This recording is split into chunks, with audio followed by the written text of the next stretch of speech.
Hello and welcome to another video. This is the third episode of the story in which the Kyuubi is sealed into Naruto's two younger sisters, driving a wedge between his family and himself for unknown reasons. See now as Naruto establishes himself by following his own path. This story is from Zodiac Aries. Make sure to support him, her. Like and subscribe to show your backing. Let's start this show.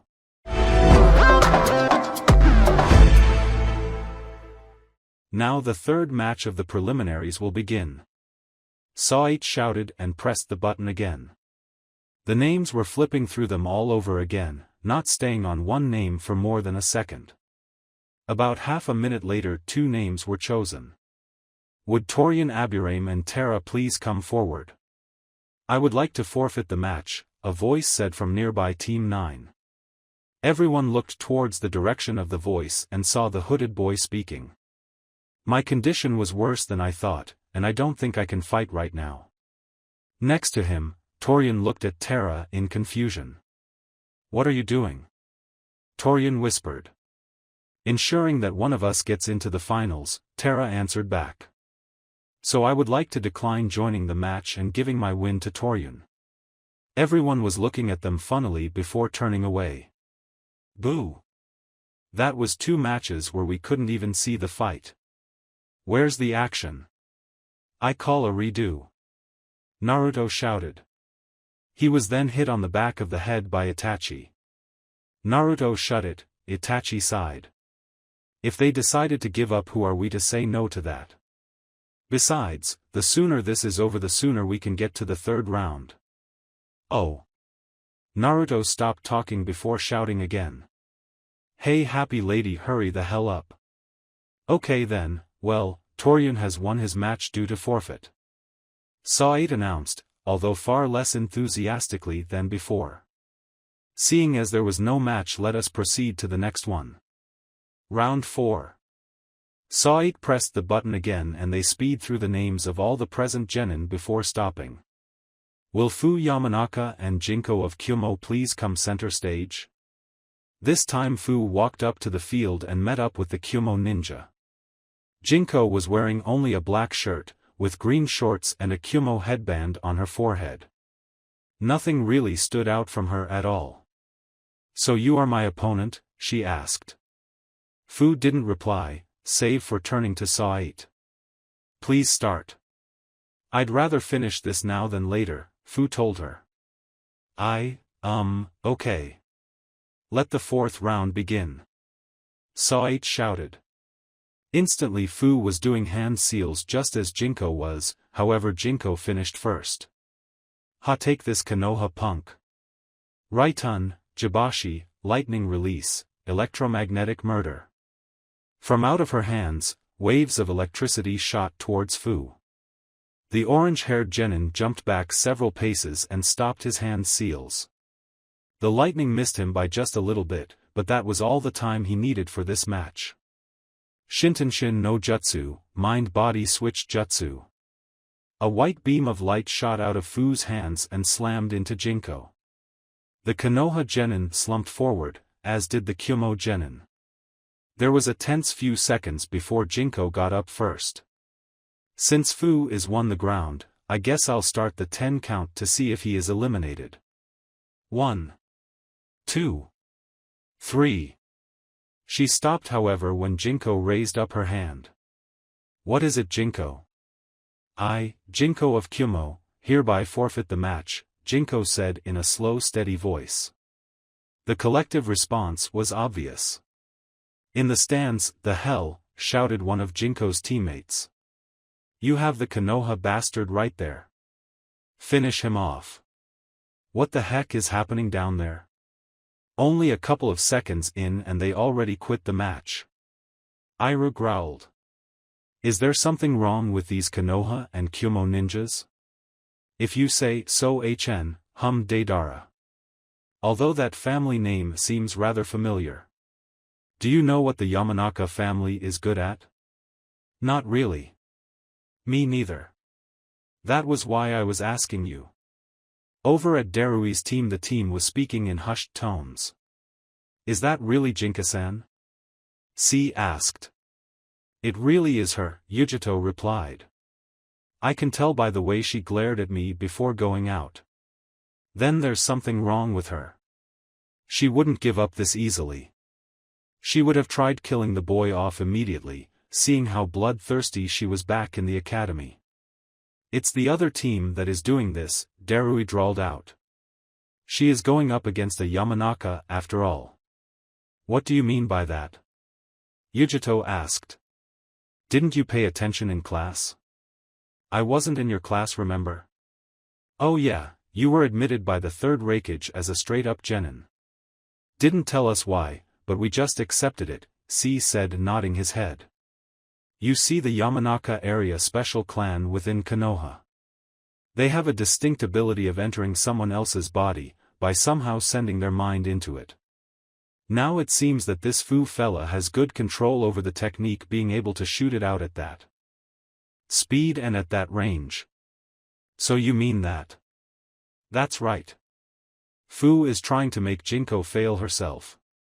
Rather smart, Darui mumbled. On the battlefield, are you sure you want to quit right now? Sa'id asked. I mean, I'm already doing the 10 count. Yes. I would like to surrender right now, Jinko replied. Okay then. Fu Yamanaka wins by forfeit, so he advanced to the next round. Jinko smiled before falling over. As she did, Fu stood up. Oh, it seems you are awake. If you must know, I won, thank you, Fu stated before leaving the arena. It took Jinko a few more seconds to get up and talk. Ugh, my head. Jinko muttered. What happened? You surrendered, remember? Sa'id smiled at her. What? You lost the match. I'm sorry, but please go back to the sidelines. What are you talking about? Jinko screamed. I just shot out a technique and then he hit me with his own technique. The match just barely started. And it just finished. Sorry for your loss. But Jinko stopped talking with her head hung. She sent a glare over at the Konoha teams and walked back to her team. Team 9 Bo. I want a redo. Naruto shouted from the stands again. Itachi sighed as he looked on at his blonde friend, and Mikoto was giggling at him. I thought you wanted to end this fast. Itachi asked. But they were actually doing techniques. That ended too fast. Naruto whined. I want to see a fight. For the last 3 matches it was all nothing but standing. You're so stupid sometimes, Naruto. Ah, but I think he's so cute when he whines like that, Mikoto giggled. Mikoto-sama. I am not cute. I'm cool. Naruto whined even more. Well, then I hope the next battle would have some interesting techniques then. I do too. Battlefield. While Naruto was talking, Sa'id already started the roulette to choose the next 2 people for the 5th battle. When the names stopped, she spoke. Would Deidara of IWA and Kyoko of Kyuubi come to the stage? Sa'id asked happily. Everyone watched as the blonde-haired boy from IWA walked up to the stage from where his team was, and from the other side of the room came out another female. She had long black hair and had a purple kimono top with black hakama for clothing. Her headband was being used as a belt. I hope you make this interesting, Iwazan, Kikyo stated in a calm tone. Plus I do not want to win in such an undignified way such as the previous 3. Already thinking you won, HN, Deidara asked, putting his hands into a pair of small bags on his sides.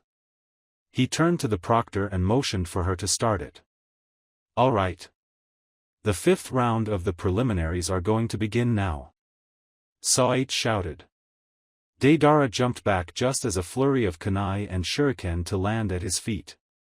He looked up and saw Kikyo was already doing some hand seals. Raitun, Jibashi. Just like the previous Kyuubi ninja, Kikyo sent out shots of lightning towards Deidara. The blonde boy dodged as he moved away from the attack. Seeing as her attack didn't hit, she rushed towards him.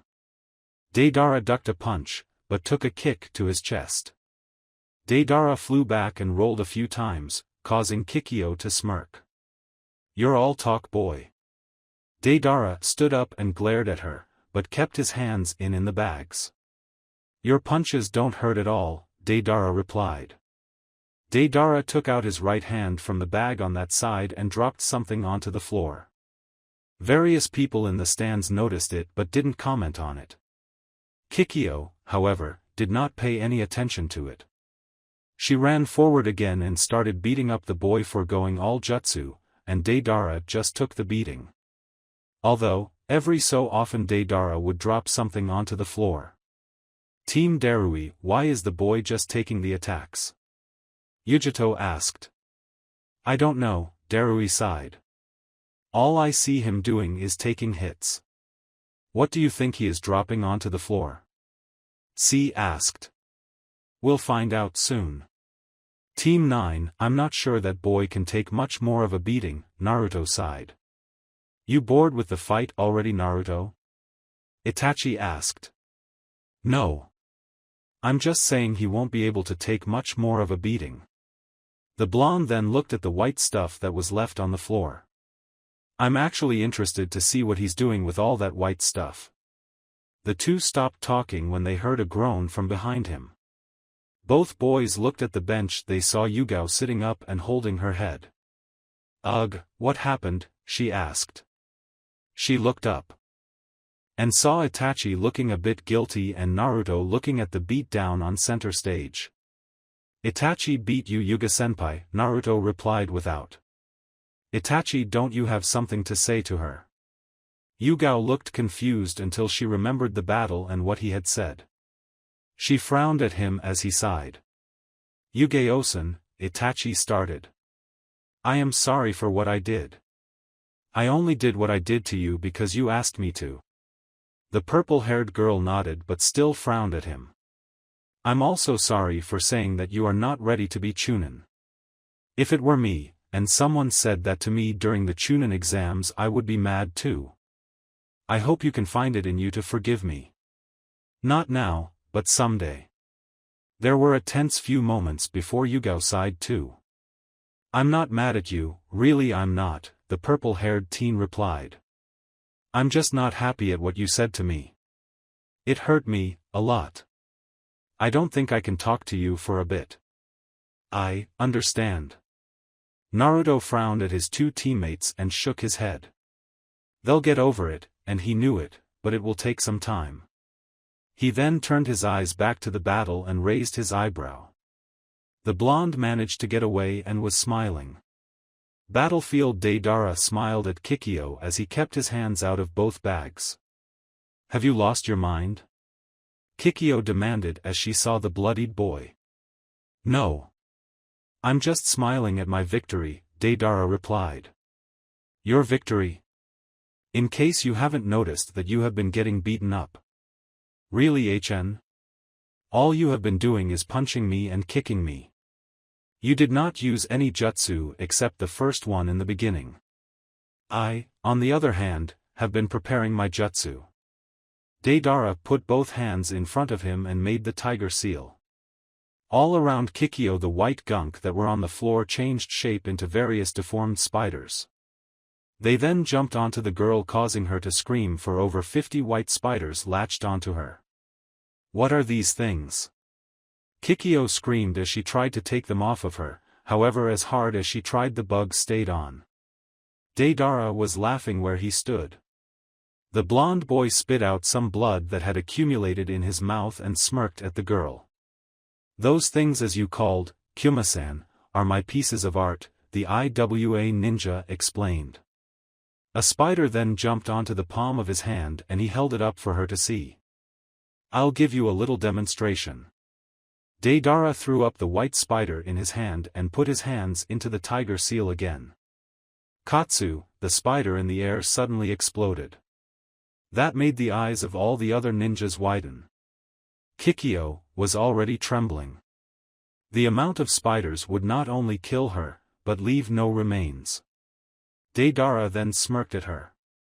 "So do you surrender?" Kikyo opened her mouth to reply but found her throat was dry and no sound was coming. So she just nodded her head. What was that? I couldn't hear you, HN. Are you saying you want to see my art in action? Okay then. Kikyo then started to tremble as tears fell from her eyes. I surrender. Kikyo shouted. Deidara of IWA is the winner by forfeit. Sait shouted. Please take off those spiders from the girl. Okay. Suddenly Deidara put his fingers into the tiger seal again, shocking everyone. Katsu. People watched in terror as the spiders started to flow. Before anyone else could react, Naruto was already on the field going through a few hand seals. Raiton, Jibashi. Naruto exclaimed as electricity flew in arcs through his hands. He was next to the girl as the spiders were reacting and grabbed her shoulder. Sparks coursed through her body and the spiders, causing her to scream in minor pain. Not only did Naruto do that, but he used his other arm to shoot lightning around them as well, hitting several of the spiders on the floor. After the show, Deidara frowned, not sure why his spiders did not explode. After taking his hands off the girl who looked down at him with terrified and wide eyes, Naruto frowned. Someone bring a medic and take her out of here. Get these damned spiders off of her too. The medic ninjas rushed in and grabbed her before taking her off of the field. The blonde sent her an apologetic look for shocking her, before he turned to his fellow blonde. Why did you try to blow her up? The proctor told me to take off the spiders. She never said how to take them off, Deidara replied. You're a dick, you know that. You already won and yet you tried to kill her. The IWA ninja laughed with a shrug and turned to go back to his teammate before Naruto spoke. You better hope we don't meet in the third round, or I'll beat you down so hard, your head will fall off. Why do you care so much anyway? She's a ninja from Kyuubi, you're not. It doesn't matter if I'm from Kyuubi or not. You were going to do something bad, and I wanted to stop you. What type of rationality is that? Mine. Deidara scoffed at Naruto and turned around. You're too naive to see that they are the enemy. I wouldn't mind fighting you in the third round, just to break that innocence of yours. You think I'm so naive, huh? I'll prove to you how wrong you are in the next round, Deidara, was it? Naruto glared at the boy. Heh, I'll have fun wiping the floor with your face, mini yondaime Hokage, Deidara smiled. Would you two blondes please leave the area? We have another fight to get ready, Sait told both young boys. Naruto gave one last glare to Deidara and walked back to his team. I didn't know you knew some Raiton jutsu, Itachi muttered. I've seen Hataka team doing some and tried to copy his work. Pulled off some of them, and figured that I can do Raiton jutsus as well as Futon. Interesting. Just like I know you can pull off Suiton jutsu as well as Katon. That had Itachi glaring at Naruto. Heh, think I didn't know that, huh? Naruto-kun, I think you should stop making enemies out of everyone you speak to, Mikoto scolded the blonde. But Mikoto-sama. He was a dick. That still doesn't give you the right to make another enemy out of him. Hi Mikoto-sama. Battlefield A was sitting in the background and took into consideration what the blonde did. He's pretty cool, don't you think, bro? B asked as he stood next to the wreckage. He saved the girl even though she was from Kyuubi. I know, A replied. He reminds me a lot of another blonde from Konoha. You talking about the fourth? Yes. Remember how he told me to take care of you? It showed that he was willing to help out people from other countries and villages other than his own. It seems like his Minami is the same too. This caused Killer B to nod and both quieted down as Sait began to speak again. The sixth round of the preliminaries is between Kagami of Kyuubi and Iru of IWA. Please come to the stage. Iru walked up and someone from Kyuubi appeared as well. He was wearing a white gi with black hakama. Yellow hair was spiked out in several places. In his hand was a long blade just like Iru had. "Are you two ready to battle?" Both ninjas silently nodded their heads. "Then begin." Both ninjas drew their swords and clashed in the middle of the field. Both were furiously slashing at each other. The sound of metal hitting metal was heard. Everyone just watched in interest as both combatants fought each other. Iru blocked an attack from Kagami, and punched the boy across his right cheek using his left fist. This was the first clean hit in the entire match and caused Kagami to move back. Both stood silently watching each other before rushing forward. Iru went for a forward stab and Kagami jumped out of the way of the attack. Just as his opponent moved, Iru changed his attack into a slashing motion, nicking the yellow-haired boy. Kagami stopped and touched his chest and saw that tiny droplets of blood were spilling out. He then looked at Iru and ran forward, in a stabbing motion. The IWA ninja went to parry the attack upward, but was surprised to see Kagami twist at the last second and turn the stab into a slash, catching Iru across the chest. "I see, you're just mimicking my attacks, aren't you?" Iru muttered. The black-haired teen sighed.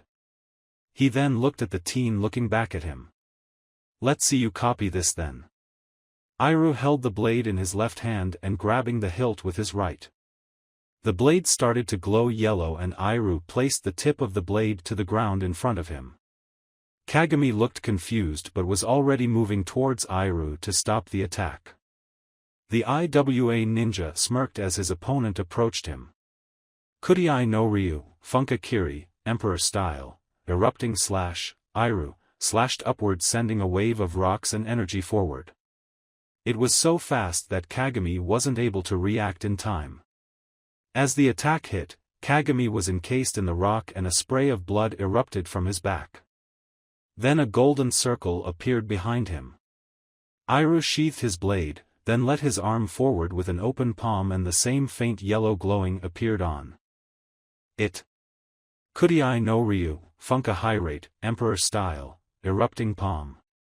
Iru dashed forward and placed his palm onto Kagami's trapped form. In that instant, the glowing circle behind Kagami and the glow palm seemed to connect to one another. When they did, the rocks encasing Kagami were blown away and a burst of yellow chakra flew out of Kagami. This caused the Kyuubi ninja to fall to the ground unconscious and bloody. Kagami is unable to battle, Iru advances to the next round. Said exclaimed as the medic ninjas took Kagami away to heal him. Iru walked back toward Deidara, but not before looking at Naruto who was looking at him with narrowed eyes. Team 9, what's wrong Naruto? Yugao asked as she saw her blonde teammate frowning. That move he did. It's in the same book I found the 4 stances in, Naruto replied with a frown. It's an Uzumaki clan sword technique. Then how does he know it then? Itachi asked. It seems like there's an Uzumaki scroll in IWA. I think I should try to go get it back one day. Battlefield, the 7th round of the preliminaries is between Darui of Kyuubi and Bake of Kyuubi. Said exclaimed. Darui stepped forward and looked indifferently at his opponent. No one could see what his opponent looked like as he was covered from head to toe in a large white cloth, looking like Ghost, making everyone's sweat drop. Even Said seemed weirded out by this person. I am a ghost. Fear me. Bake shouted. Why do I always get the weird ones? Darui sighed. Can we just start this? I don't think we'll like how this battle will go. Said slowly nodded her head. Right, the 7th round begin. Said announced. In a flash several beams of light slammed into Bake and he was knocked out. Darui turned around and left the battlefield. This had everyone confused at just what had happened. Bake is unable to battle. The winner is Darui. Team 9, what the hell just happened? Naruto asked. He blinked and missed the move. Hell, he didn't even hear Darui say the attack name. How can I go up against someone I couldn't study? The blonde then looked at Itachi. Did you get what he did? I only got the hand seals. They were tiger, dog, snake and dragon in that order, Itachi informed Naruto. I've never seen anything like that before. Maybe it was a Kekii Genkai, just like Itachi's. Yugao suggested. That caused both Naruto and Itachi to nod. That could be possible, Naruto answered her. Although I wouldn't mind trying it out. It seemed pretty cool. Naruto, what is the chance of you having the same Kekii Genkai as that boy? Itachi sighed. 1 in a billion, but who knows, I might have it.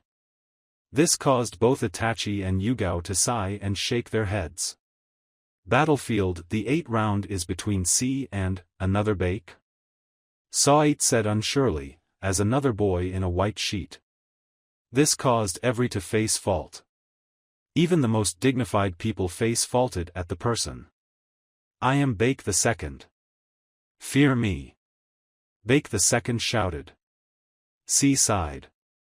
Okay then. This is going to be annoying, C muttered. Let's just start this already. Sa'it nodded told them to start the fight. In that moment C just punched Bake hard enough to knock him out. Everyone sighed at how easy the person went down. How did these weaklings get into the 3rd round? C asked Sa'it.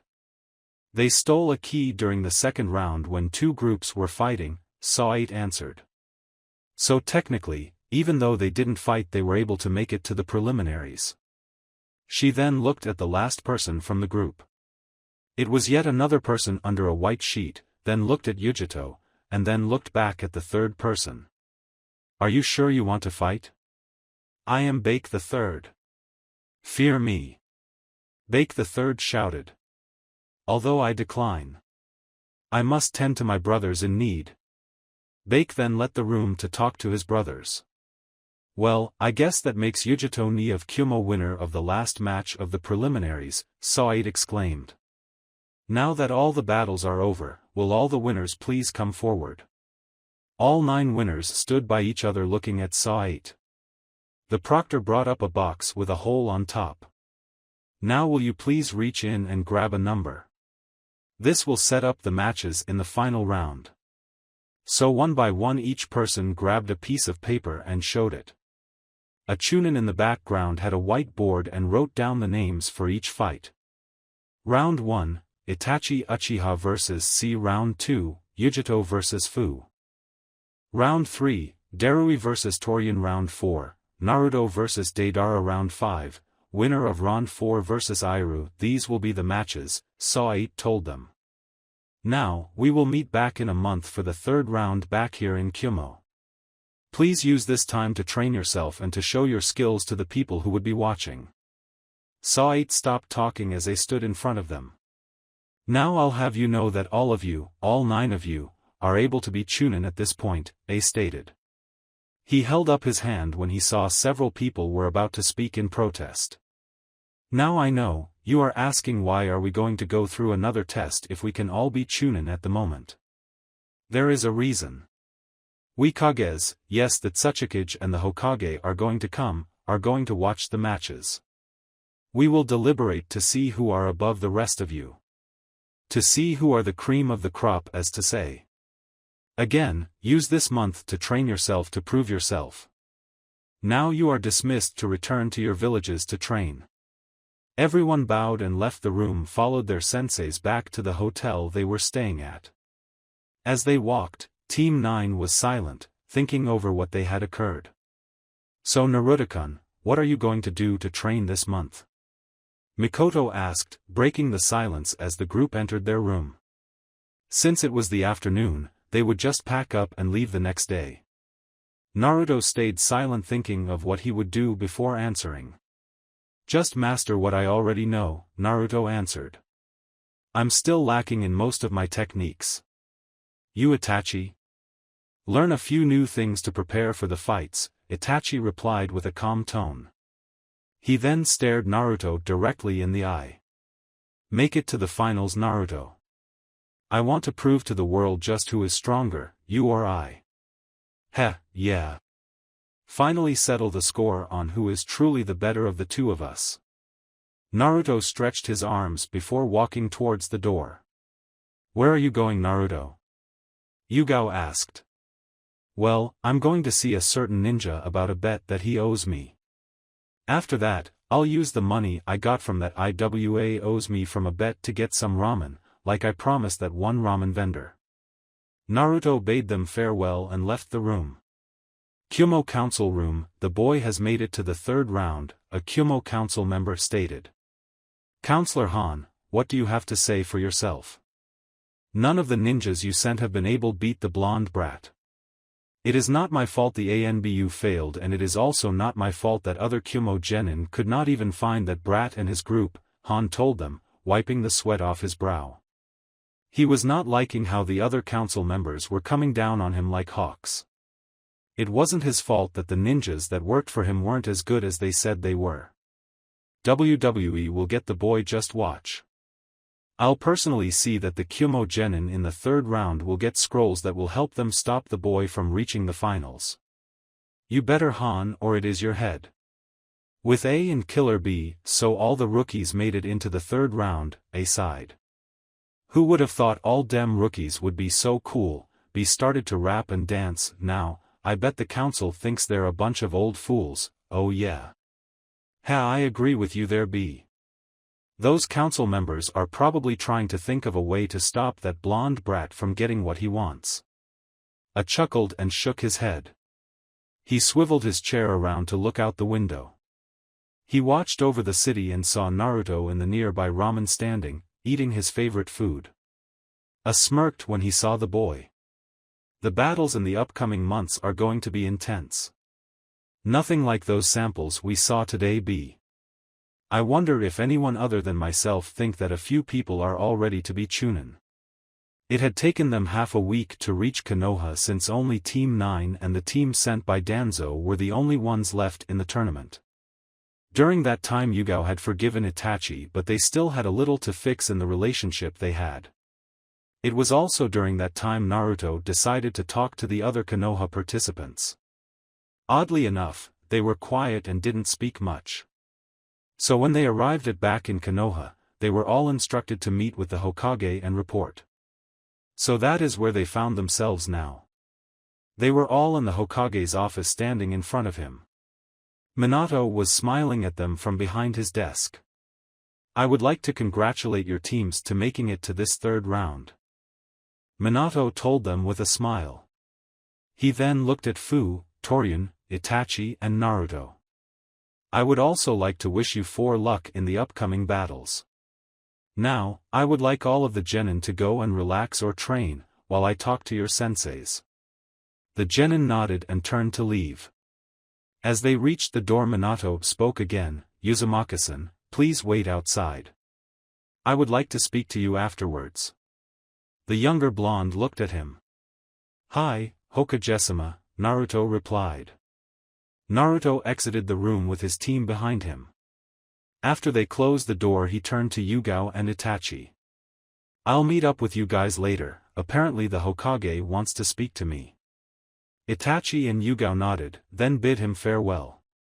Naruto walked over to a chair on the opposite wall and sat down. The boy sat there for about 10 minutes before Mikoto opened the door and left the room with the other Jounin sensei. Mikoto gave him a smile before leaving. He waited another minute or two before the secretary let him into the office again. Minato was looking at him as he entered. You wanted to see me, Hokage-sama? How are you doing, Naruto?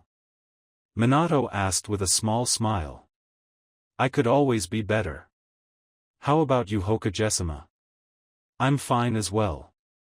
My family is happy and content. That is good to hear. Naruto crossed his arms and frowned. Is there a reason I was called to be here, Hokage-sama? Minato sighed as he looked at the boy in front of him. Do you want to be part of our family again? That made the little boy drop his jaw. What? Do you want to be part of our family again? Naruto was about to agree but stopped.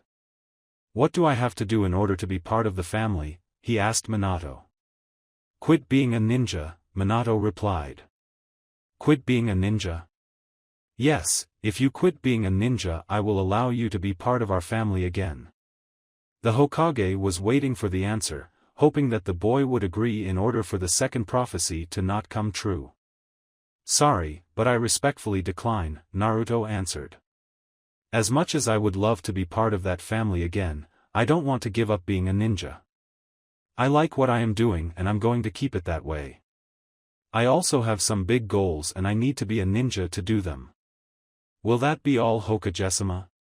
Yes, you are dismissed. Naruto bowed and then left the room, heading towards his home. As the boy left, Minato frowned. He had hoped that the boy would accept. Kami knows that he knew he would have loved to be part of the family that he was ejected out of if it were him. He just didn't understand what Naruto was thinking by declining. Sure, the boy said he had goals, but Minato was a bit worried about what those goals would be. This caused Minato to frown. This was propelling the second prophecy.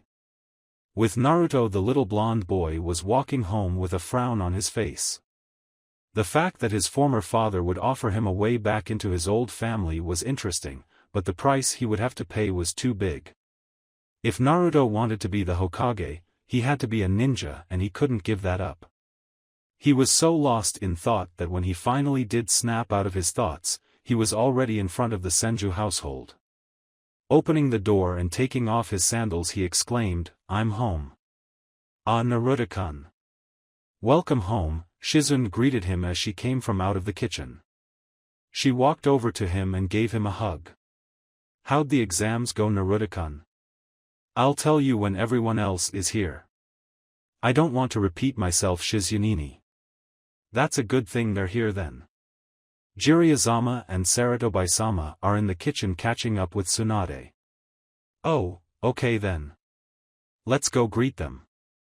The duo walked into the kitchen where the two remaining loyal Sannin and their teacher were all speaking to each other with a bowl of rice and some fish in front of them. "Hey guys. How are you doing?" "Brat. You're back."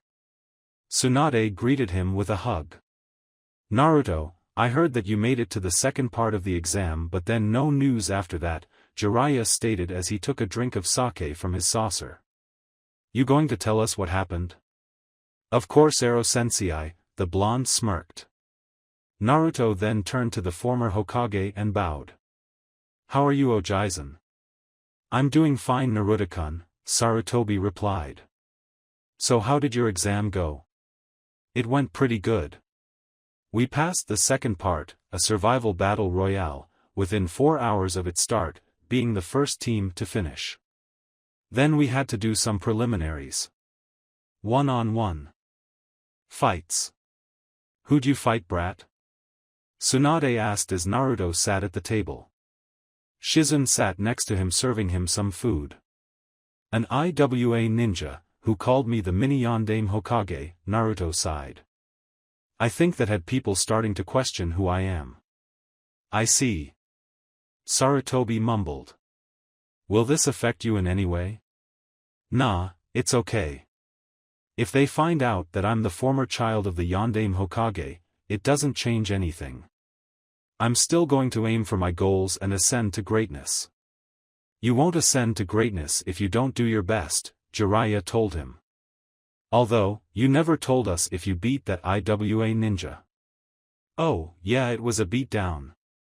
He couldn't even stand up after our battle, although it was mostly my fault that he couldn't stand up. That move I did hurt his lungs and other organs, so of course he would get hurt. I just didn't think my move would do that much damage. So that puts me in the third round, against the IWA ninja's teammates, one right after the other if I win." "That's great, Naruto-kun," Shizune exclaimed, giving him another hug. When she let go of him, he was looking at her with a confused expression. "You're rather huggy today, Shizunini. Did you get a boyfriend while I was gone and now sharing the love by hugging people?" That had the teen girl blushing. What? I didn't get a boyfriend. Can't I just hug my little brother when he comes home from a big event?"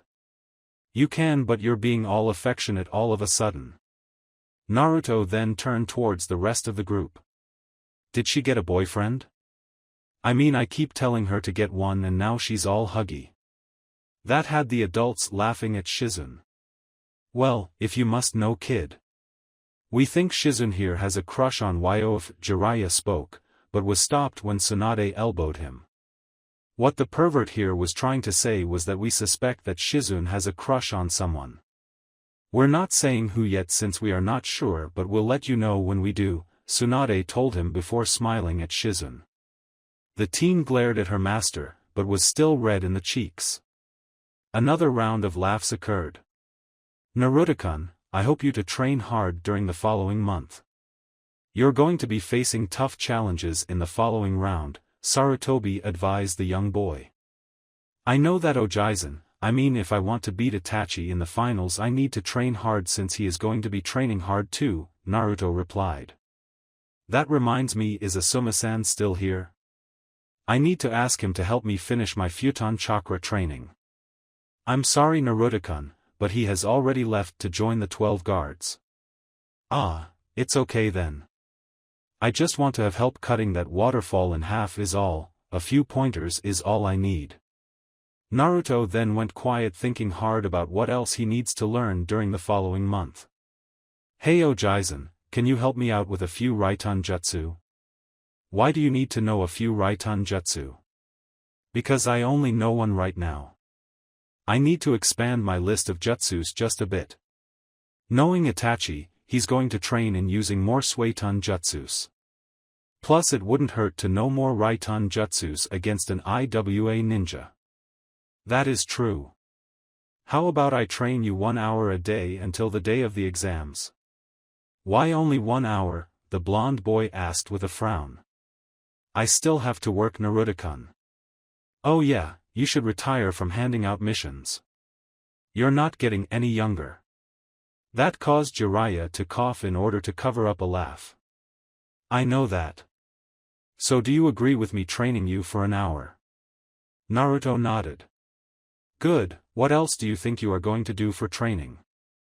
I'm going to ask Yuga-senpai's boyfriend to teach me the basics of Kenjutsu and after that just master everything I already know. My moves are still pretty unrefined, so I need to master them completely before the finals. I see, the former Hokage nodded.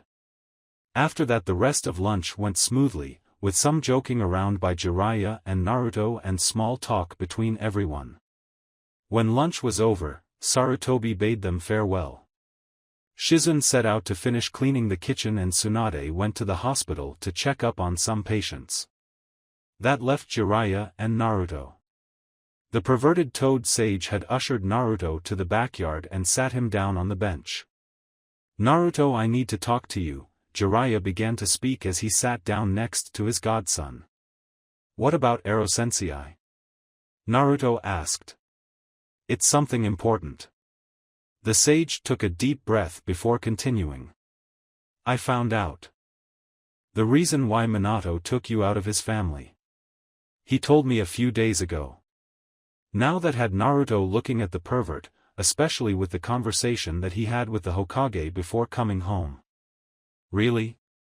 What's the reason he had me disowned? A prophecy. A prophecy? Yes, a prophecy. One that concerns you.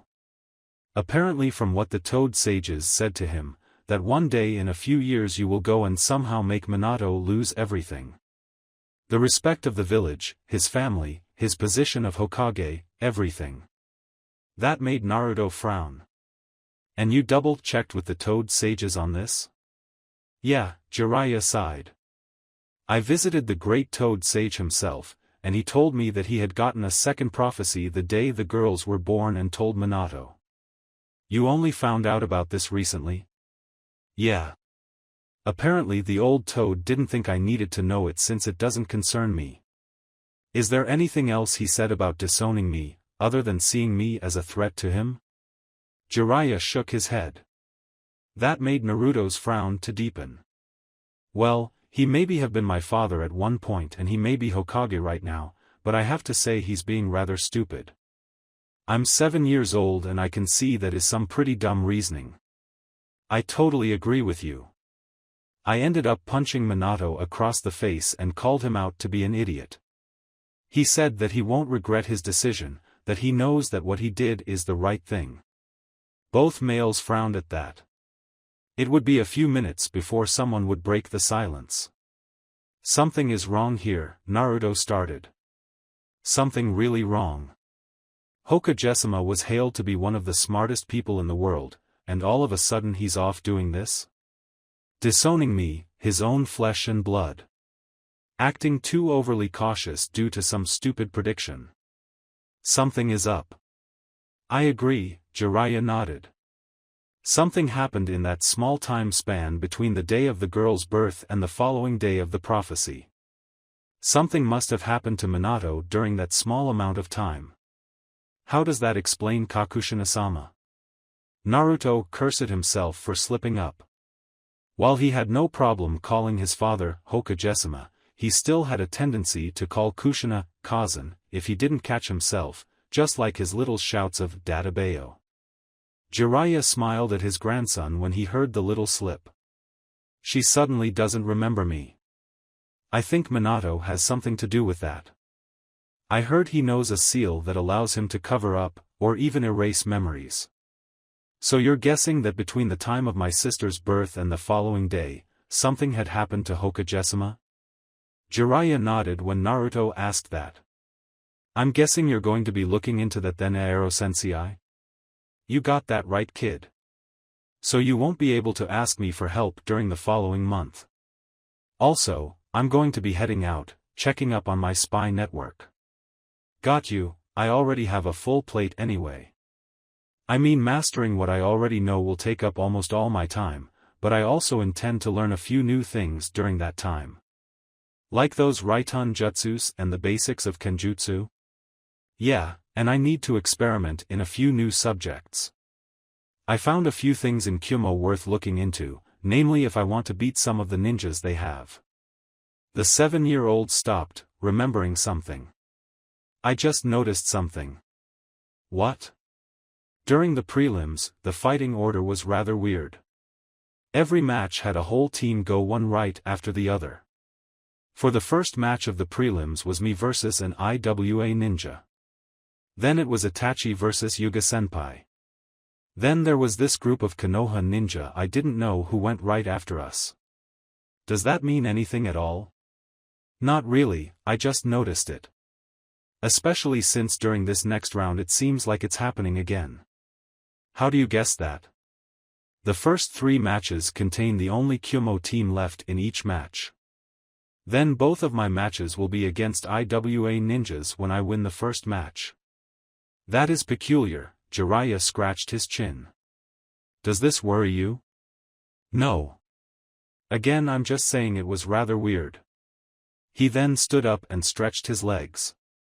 Naruto turned to Jiraiya and gave him a smile. Well, if you don't mind, I'm going to take a nap. I'm sleepy. Go on then, take your nap, the perverted man motioned for him to go into the house. As Naruto reached the door, Jiraiya remembered something.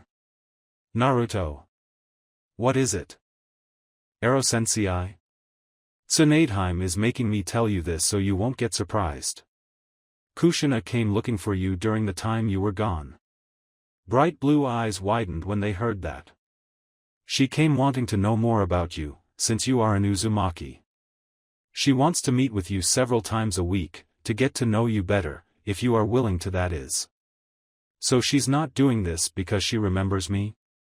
Naruto frowned. No.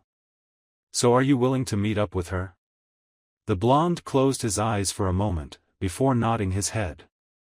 I wouldn't mind. Even if it is under rather different circumstances, I'll still get to spend time with her, and I do miss her. Well, you're just a mama's boy, huh? That made the blonde blush. Shut up, Aero-sensei. Naruto shouted before going into the house and slamming the door, due to his embarrassment. No need to be worried, kid. Everyone loves their mother. Jiraiya then stood up himself and stretched. I might as well tell Kushina the good news. I wonder how those two will react to each other. The toad sage then disappeared in a swirl of leaves. With Itachi and Mikoto had returned home and unpacked. After that, Itachi found himself standing in front of his father while his mother went to tend to his brother after not seeing him for a long time. His father, Fugaku Uchiha, had worn a dark green kimono top and blue pants. His brown hair was combed over revealing his forehead and Konoha headband. He sat crossed-legged across from Itachi. So Itachi, I heard from your mother that you were able to win your fights easily, Fugaku spoke after taking a sip of tea. Hi, Otosan. Most of my battles and tests were rather easy, Itachi replied. You had to fight your own teammate, the Uzuki girl. You beat her using only a genjutsu, correct? Hi Otosan. Fugaku put down his cup and grinned at Itachi. That is good to hear, my son. You are showing the world exactly what the Uchiha clan is capable of. I am proud of you for that. Keep on doing what you are doing. I will, Otosan. Itachi then took a sip of his tea as Fugaku started to think of another question for his son. Now, Itachi, I need to ask you something. The boy looked at his father and nodded. Who do you think will be the biggest threat to you in these battles? Putting down his cup, Itachi looked at his father with determined eyes. Naruto Uzumaki, he is the biggest threat to me. That made Fugaku raise an eyebrow. The disowned son of the fourth Hokage and your best friend. You think he is the biggest threat to you in these matches? Yes. What of the other participants? While they may have commendable strengths and techniques, they will fall to my Sharingan and skill. And Naruto will not? He's as fat too good to lose. Just like I am, Itachi said with all the confidence in his voice. We would not be known as the best in our generation within Konoha if he weren't able to match me blow for blow and move for move. I have to agree there, my son. That boy is strong, just like his father. Fugaku took another sip of tea. Just do not underestimate your other opponents. If you want to fight Naruto in the finals, as your mother told me, you have to beat your other opponents first. I know that, Otosan. That is why I will go and train now. Very well. You may go. Itachi stood up and bowed to his father before leaving the room. He walked down the hall and opened a door to the right. He stepped in and smiled at the sight in front of him. It was a nursery with a crib and several stuffed toys inside. Sitting in the middle of the room was Mikoto, with a young Sasuke in her lap. She was tickling the boy. Itachi just stood by the door until his mother looked at him. It's all right to come in, you know, Itachi, Mikoto told him with a smile. Itachi nodded and entered the room. He walked over to where his mother was and took Sasuke from her hands. Holding his little brother close, Itachi smiled at him as Sasuke laughed, more like gurgled, as he rocked the baby back and forth. You make a good brother, you know that, Itachi? Hi Okayasan, Itachi replied as he held on to his brother. Sasuke seems to be growing up nicely. It's thanks to your care and the care of the other people who helped me out raising him. Itachi nodded, slowly giving Sasuke back to Mikoto. So, Itachi, what do you intend to do for training in this following month? Mastering all my techniques, learning more Suiton Jutsu and practicing my aim, he replied. Will that be all? No. I will also be training in order to beat that one combination Naruto did. Huh? His four stances attack, the one that left the IWA ninja unable to stand up and coughing out blood. I intend to break it. Are you sure that he will use it again, you? Yes. Knowing Naruto, he and I will end up fighting all out in the finals the moment we get there. The chances of him doing that move are really high. How about the other people you will fight, that C-person from Kyuubi and whoever wins the next round after that? I will be prepared for anything that comes my way by the end of the month, Okayasan. So please do not worry about me. Now, if you'll excuse me, I have to find Shishwinii. The last time I saw him, he was in the training ground near the forest, Mikoto informed him. Thank you, Okayasan. With Naruto the following day, Naruto had gotten up a little later that morning, giving himself some time to just rest up before actually getting into his training. That was why he was only eating breakfast right now at 10 in the morning on a Monday. He had a bowl of ramen in front of him while everyone else was already doing missions or at the clinic, just like Tsunade and Shizun. So when he heard a knock on the front door, he was mildly surprised. Everyone at the house had keys, they even have spares at work if they work a desk job. Naruto frowned and grabbed his bowl of ramen and walked to the front door. He opened it, was slightly shocked to see Kushina standing there in front of him. She had a nervous smile on her face, and a baby stroller in front of her. Hi there, Uzumaki-san, Kushina greeted. You can call me Naruto Kushina-sama, Naruto answered as he slurped up some ramen. What brings you here so early in the morning, Kushina-sama? I'm not sure if you heard from Tsunade or that pervert, but you wanted to know more about me, right? The red-haired woman nodded her head. Naruto moved back and motioned her to follow him into the house as he ate the ramen. Would you like anything to eat or drink, Kushina-sama? I'm fine, Naruto-kun, Kushina told him.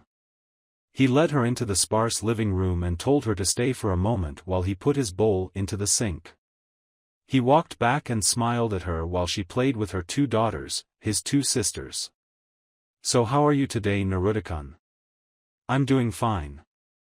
I heard from Jiraiya you got into the third round of the Chunin exams. Congratulations. Naruto chuckled and scratched the back of his head. Thanks. I couldn't have done it without most of my team though. Don't be so modest, Naruto-kun, you should be proud of your own accomplishment, Kushina told him with a big smile. Naruto couldn't help but blush in embarrassment. Sure, she was his mother, but since he hasn't heard anything like that from her in over 2 years. Thank you, Kushina-sama. She smiled at him again and looked to her daughters.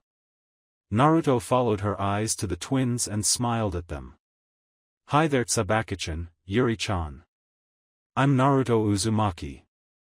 The red-haired baby, Tsubaki, looked up at Naruto and reached out for him, making noises as she did. I think she wants to be held by you, Naruto-kun, Kushina told him. The red-haired mother took Tsubaki and gently placed her in Naruto's arm. With the utmost care, Naruto placed her on in his arms. The baby's gray eyes met with his and she laughed as he smiled. Heh, aren't you just the cutest little thing? The blonde tickled the baby girl, causing her to laugh even more. I think she likes you. I think so too. Naruto then turned to Kushina, who was looking at them. So, Kushina-sama, what do you want to know about me? Well, Tsunade gave me some of the basics about you. You like ramen, and I can tell seeing as that was what you were eating this morning. She giggled as Naruto smirked, knowing that was the truth. She also told me that your birthday is on October the 10th. Making you have the same birthday as these two little girls. Heh, I know. It's on the same day the Kyuubi was defeated by both you and Hokage-sama. Tsunade also told me that you're a genius in almost everything you do. She's exaggerating there. I'm not great at genjutsu, and I tend to burn stuff I cook.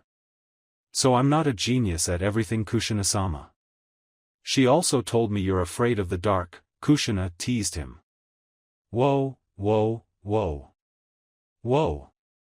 Back up now. Did you just say that Tsunade-kun said I was afraid of the dark?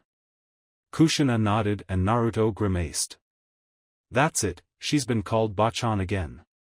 So you are afraid of the dark? Kushina giggled. I am not afraid of the dark. Naruto shouted, but not loud enough to scare the two babies. Yuri, who was in Kushina's lap, was laughing at her fellow blonde's misfortune while Tsubaki looked a little concerned. Although it would be hard to tell since they were only 2 years old. In a quiet voice Naruto continued to speak, I'm not afraid of the dark, Kushina-sama. I'm afraid of. His voice seemed to die at the last word. Can you please repeat that, Naruto-kun? I didn't catch that. I said I was afraid of. Huh? I'm afraid of ghosts, the blonde exclaimed as his face turned as red as Kushina's hair.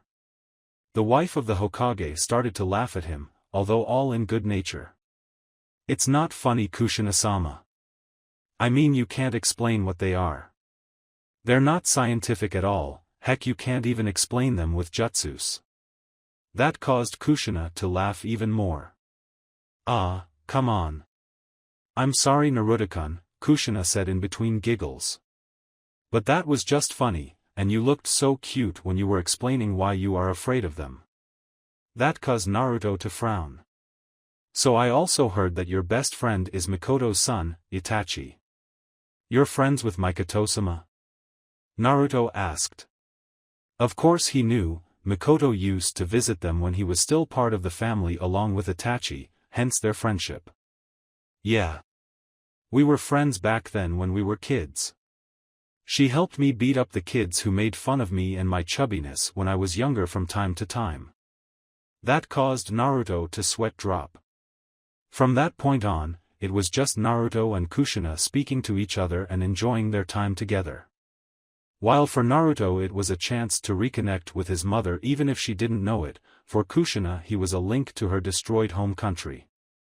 So they spoke for about 2 hours, before Naruto said he had to train. As she was about to leave she decided to offer him something. Hey Naruto-kun. Yes Kushina-sama? How would you like for me to teach you Fuinjutsu? I mean, I was able to teach my husband most of what he knows. Naruto smiled and shook his head. Sorry, my plate is already full with my regimen. Oh, I see, Kushina muttered. For some reason she seemed disappointed at him saying that he couldn't accept her help. That made Naruto wince. Although, you can help me with something. That made Kushina perk up. I have this scroll, for the Uzumaki sword style. You mean you have a scroll for the Emperor style? Kushina asked in awe. You're lucky to have that. I lost mine years ago. Because you gave it to me, cousin, Naruto thought to himself. I'm also fighting someone who knows this style in the next round. Whether or not he really is an Uzumaki or just using it due to IWA gaining their hands on it, I'm going to need help learning some of it as well as know how to fight against it. I don't really know if I can help you there, Naruto-kun, Kushina told him. I wasn't a sword master. I don't need you to be. I have someone else teaching me how to use a sword. I just need your advice and see if I can get the right amount of chakra into the moves. Kushina smiled and nodded her head enthusiastically. Okay, I'll help you. Just make sure you show everyone what an Uzumaki can do. Alright Kushina-sama. I will. Before Kushina left, she gave the blonde boy a hug, surprising him.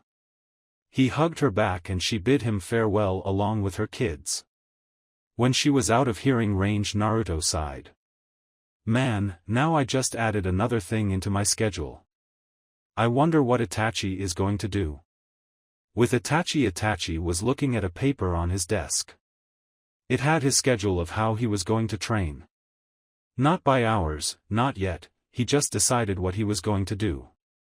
The things on the list were Kenjutsu training, Suiton training, Genjutsu training, precision training, hand-to-hand training, and the last thing on the list was labeled beating Naruto's technique. Let's see just how far we go, Naruto, Itachi whispered to himself before leaving his room to start training. It had already been a week since their return from the Chunin exams, and to prepare for the next stage. Naruto was in his backyard, panting as he tried to catch his breath. Even though he had a lot of chakra for a 7-year-old, he would run out after using a lot of jutsus.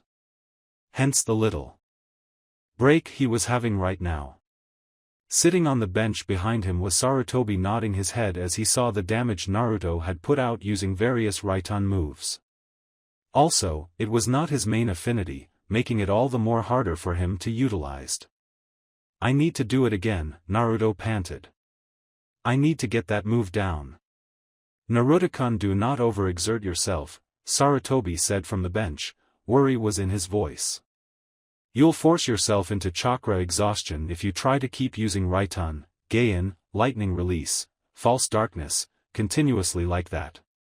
The blond boy nodded and looked at the old man. I know that, he answered, but I need to train as much as I can. I can rest on the last week. Naruto sat up straighter and grabbed the water bottle next to him. If I'm right, Itachi is training as hard as I am, if not more. Naruto tried to take a step but suddenly lost his footing and fell on his face. Okay, I might be more tired than I thought. This earned him a chuckle from the old man behind him. Hima, if anything it just means that you should take a break. Sarutobi then looked at his watch and stood up. Alas, my time here is up, Naruto-kun. It's been an hour already? Naruto asked. It has been, Naruto-kun. The old man walked over to him and patted him on the head before turning around to leave. I suggest that you take a break before you go to your next training session. Maybe an hour break. Naruto nodded. That sounds like a good idea. I think I'll just lie here and look at the sky for a bit. Sarutobi smiled down at the boy as he laid on the grass. As turned to leave, Naruto called out. Hey Jizan. That caused Sarutobi to turn around and look at Naruto. Do you know where Namikaze-sama came from? Why do you ask, Naruto-kun? Just curious is all. Was he born here in Konoha? Sarutobi looked confused by the question but shrugged it off as the boy's curiosity. To be honest, Naruto-kun, he was a war orphan from the Second Ninja War. He was raised here in a Konoha orphanage and was then later taken in by Jiraiya as his pupil. Naruto was silent before nodding. Okay then. Thank you for answering, Jizan. It was my pleasure, Naruto-kun. The former Hokage was finally able to leave, and the boy was left to his thoughts. As he laid there staring at the sky, he had a frown on his face. That explains a bit then, Naruto said to himself as he stood up. Making sure no one was around. He decided to do a jutsu that he's been trying for the past few days. He had made a Kage Bunshin ready to help him practice the move. He was asked by Sarutobi how he managed to learn how to make a Kage Bunshin even though he was only 7, to which the blonde replied that Jiraiya taught him. His hands slowly did a sequence of seals that he'd been trying to be able to do faster. Tiger, dog, snake, dragon. The Kage Bunshin threw up 5 shuriken into the air and Naruto threw his hands out. From his hands a dull glow appeared, and from the glow shot out 5 beams of light that hit each of the shuriken. Naruto fell on his butt, from using more than enough chakra for that few hours. No, that wasn't light. Naruto mumbled to himself. Lightning. Naruto looked at his hands as the electricity was dancing slowly, no, not dancing, flowing in his hands. He then sat up and smirked. Well. Seems like Minato Namikaze is not from Konoha originally. That doesn't really call for me to do anything just yet. Well, maybe talk to Daruzen when we get back to Kyuubi. I need to find out the name to that technique I just did. Naruto then stood up and jumped on his feet. Might as well eat some food before heading off to meet Hayate. Wonder if I should have ramen again, but Bachan said to only have twice a week and I had on this morning. Naruto contemplated as he entered the home he shared with Tsunade and Shizun. As he entered the building, he had failed to notice someone dropping down from the trees. Jiraiya looked at his godson as he entered the house. He had said that he was going to check up on his spy network, which was true, but he decided to cut through Konoha from his journey near Kiri going on to Iwa. It was safe to say that he was surprised at what the blonde boy did, seeing as he's never seen a move like that before. He seems stronger than I originally anticipated, the sage said to himself. He then looked behind him to another figure who was watching him. Wouldn't you agree, sensei? From behind him.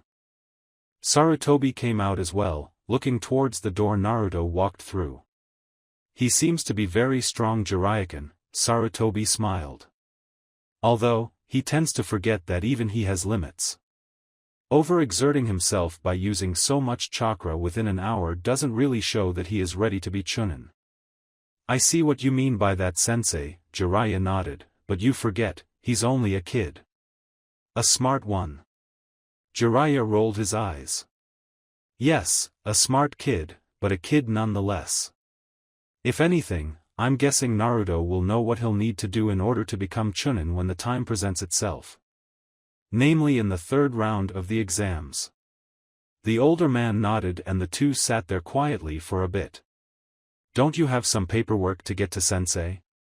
Ah, you just had to remind me, Jiraiya-kun, don't you have a spy network to get to? Both men sighed, hating that they had to get to work. In a gust of wind they both disappeared. Time skip, Naruto now stood out in the field swinging a wakizashi, a medium-sized single-sided blade, over and over again. Next to him Itachi was doing the same thing. On the sidelines, Yugao and a pale-looking boy with brown hair stared at them. Are you guys sure that it is a good idea to, train together right now? Yugao asked, unsure if the two young boys knew what they were doing. It's not a bad idea, Naruto started. It's not like we'll learn anything different from each other just by hitting nothing in but air. Agreed, Itachi put in his 2 cents. It's not like we'd be able to use knowledge of the basics against each other.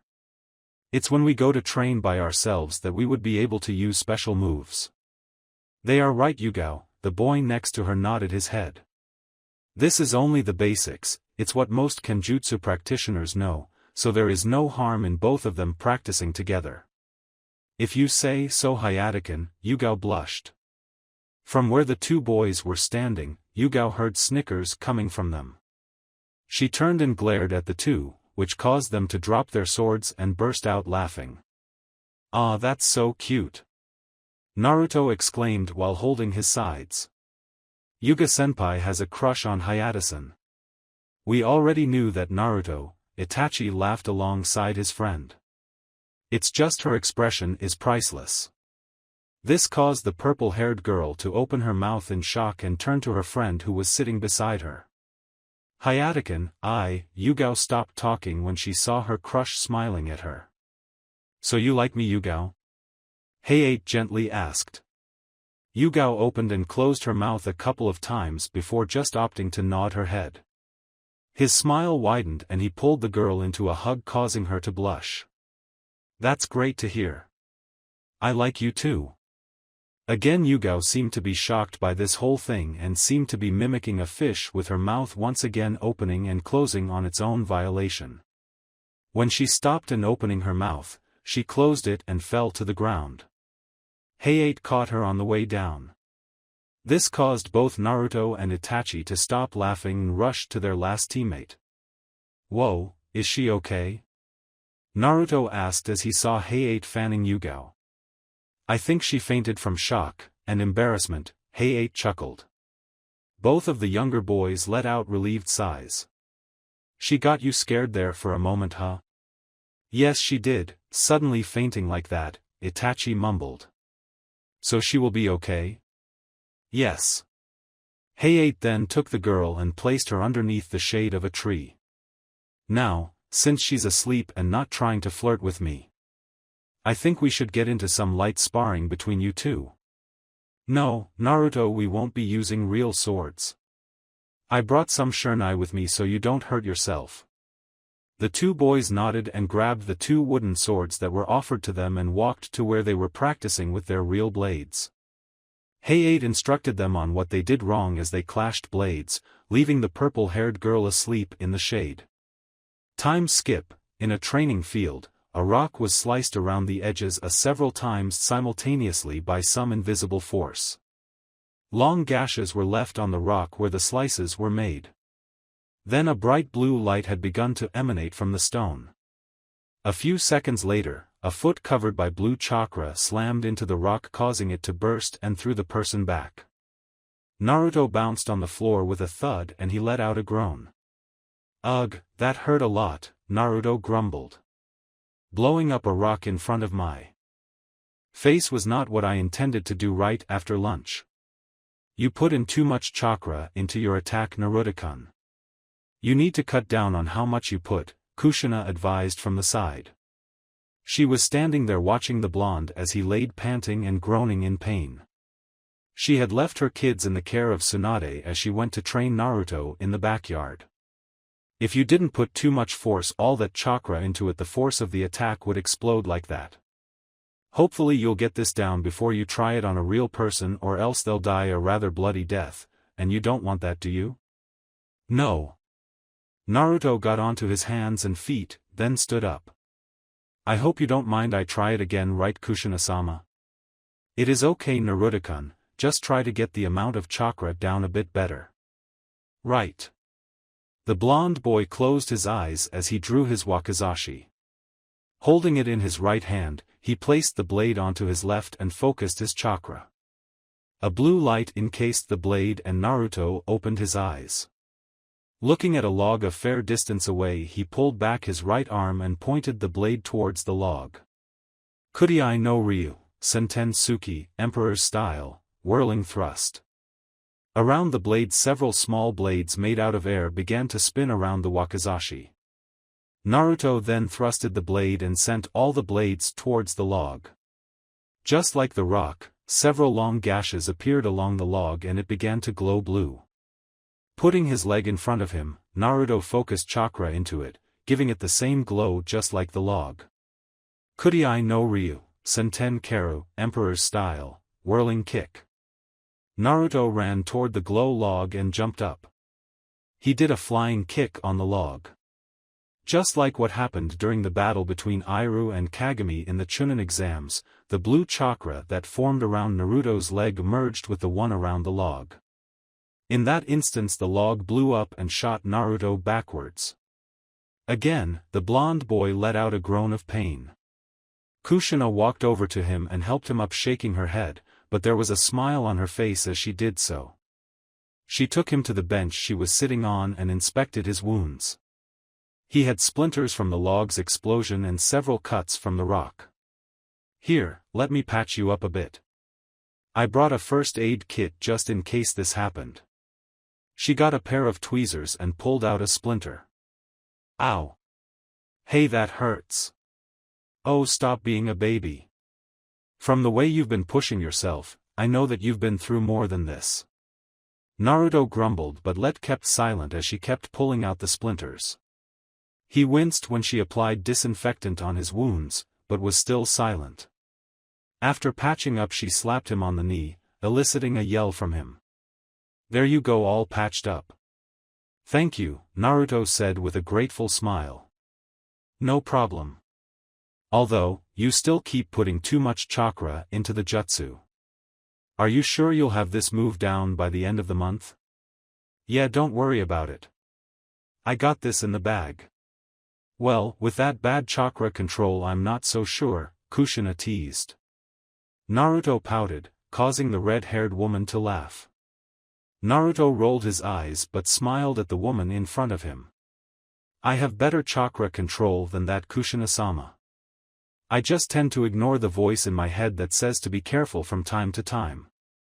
The next thing he knew, Naruto felt a fist slam onto his head.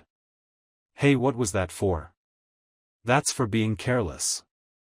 You should take more care of yourself, Naruto-kun. It would be bad to make the people you care for sad if something happens to you. Heh, then I have nothing to worry about. I have someone watching my back. Although, he will be an opponent during the Chunin exams, so that may be a bit of a problem. Damn, Itachi must be training hard right now. You must be great friends with Itachi, huh? Kushina asked with a smile. She took a seat next to Naruto as the blonde adopted a faraway look. Yeah, he's my brother in all but blood. To be honest, ever since we were young we were hanging out together, whether it be training or just mindlessly doing nothing. Although running away from fangirls that seem rather insistent on getting us to date them. Is that why you were running away from that mob of girls this morning? When Naruto nodded, Kushina bursted out laughing. That was hilarious.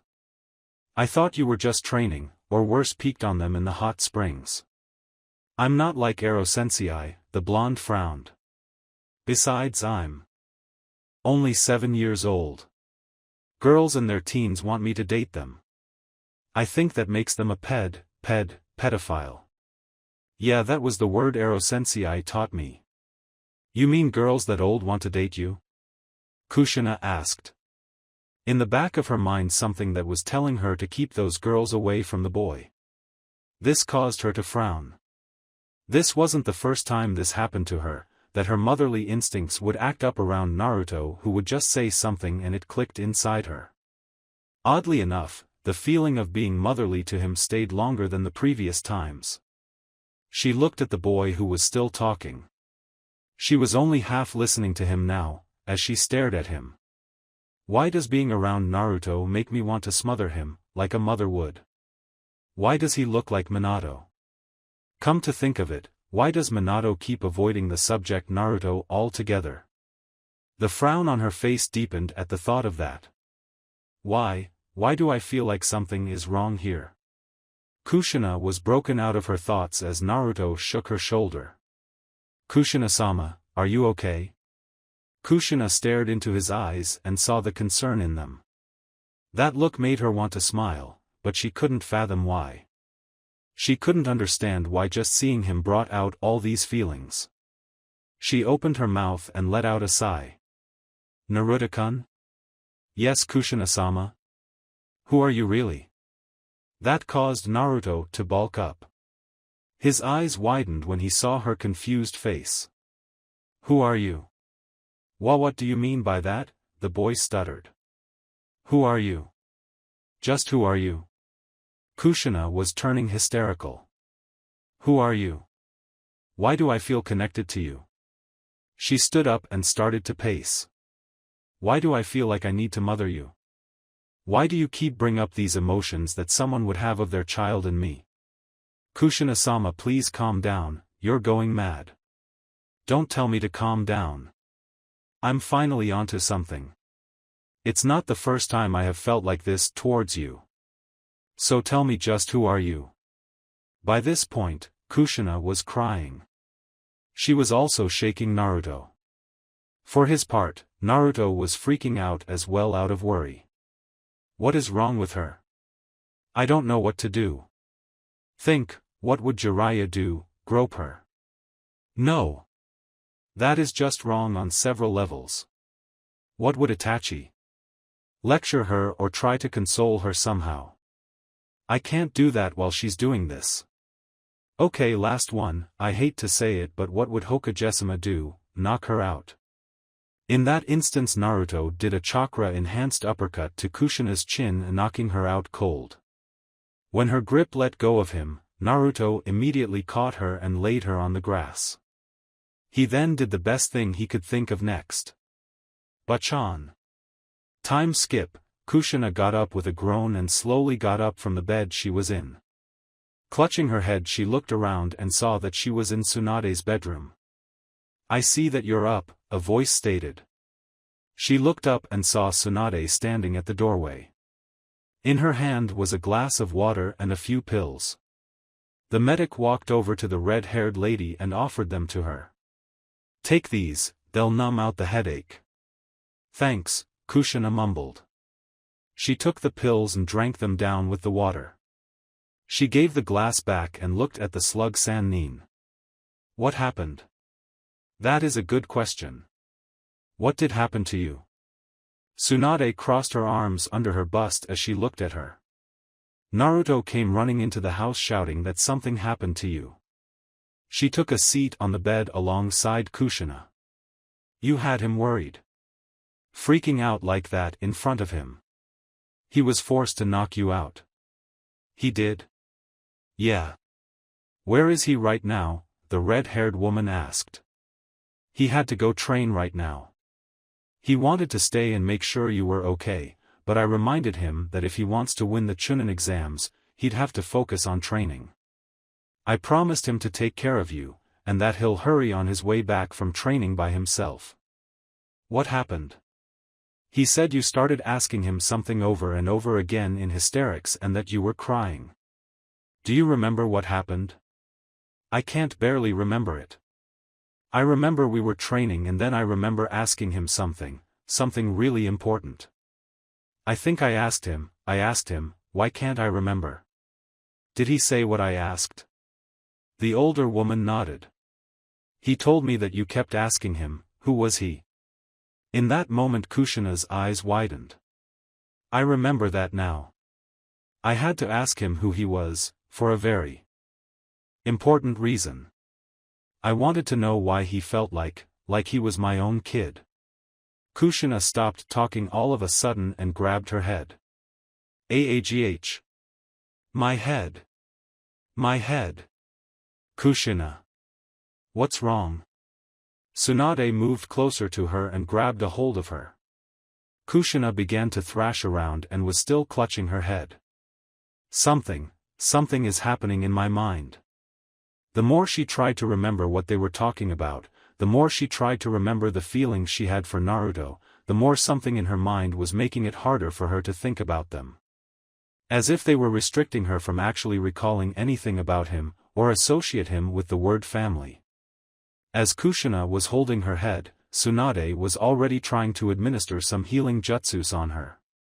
But no matter what she tried she couldn't find anything wrong with the woman physically. After a few more frantic moments, Kushina fell onto the bed once again unconscious. Tsunade ran a diagnostic jutsu on her and tried to once again find what was wrong with her friend, but once again came up short. I can't tell what is wrong with her. This is bad, Tsunade whispered. How can I help her if I don't know what to do? Tsunadeheim, what's wrong? Jiraiya shouted as he burst through the door. Looking back, one Sannin looked at the other. I heard screaming and rushed over as fast as I could. Jiraiya, what are you doing here? I thought you went to go check on your spy network. I was, but I decided to cut through Konoha to go from Kirigakure to Iwagakure. I was about to leave after doing some The old sage had to stop what he was saying when he saw her glaring at him. Right, I was just cutting through here and when I was about to leave I heard someone screaming in here. He looked at the bed and saw Kushina crumpled on it. What happened to her? I don't know. She was acting crazy earlier on today, from what Naruto said. Jiraiya, can you see if anything is wrong with her? Medically, she is as healthy as a horse. There is nothing I can do about this. Well, I don't know what you want me to do. I'm not good at healing. Just do something, please. Jiraiya sighed and walked over and brought out a scroll, hoping to whatever deity out there that he can do something to help her out. With Naruto was sitting in the park meditating.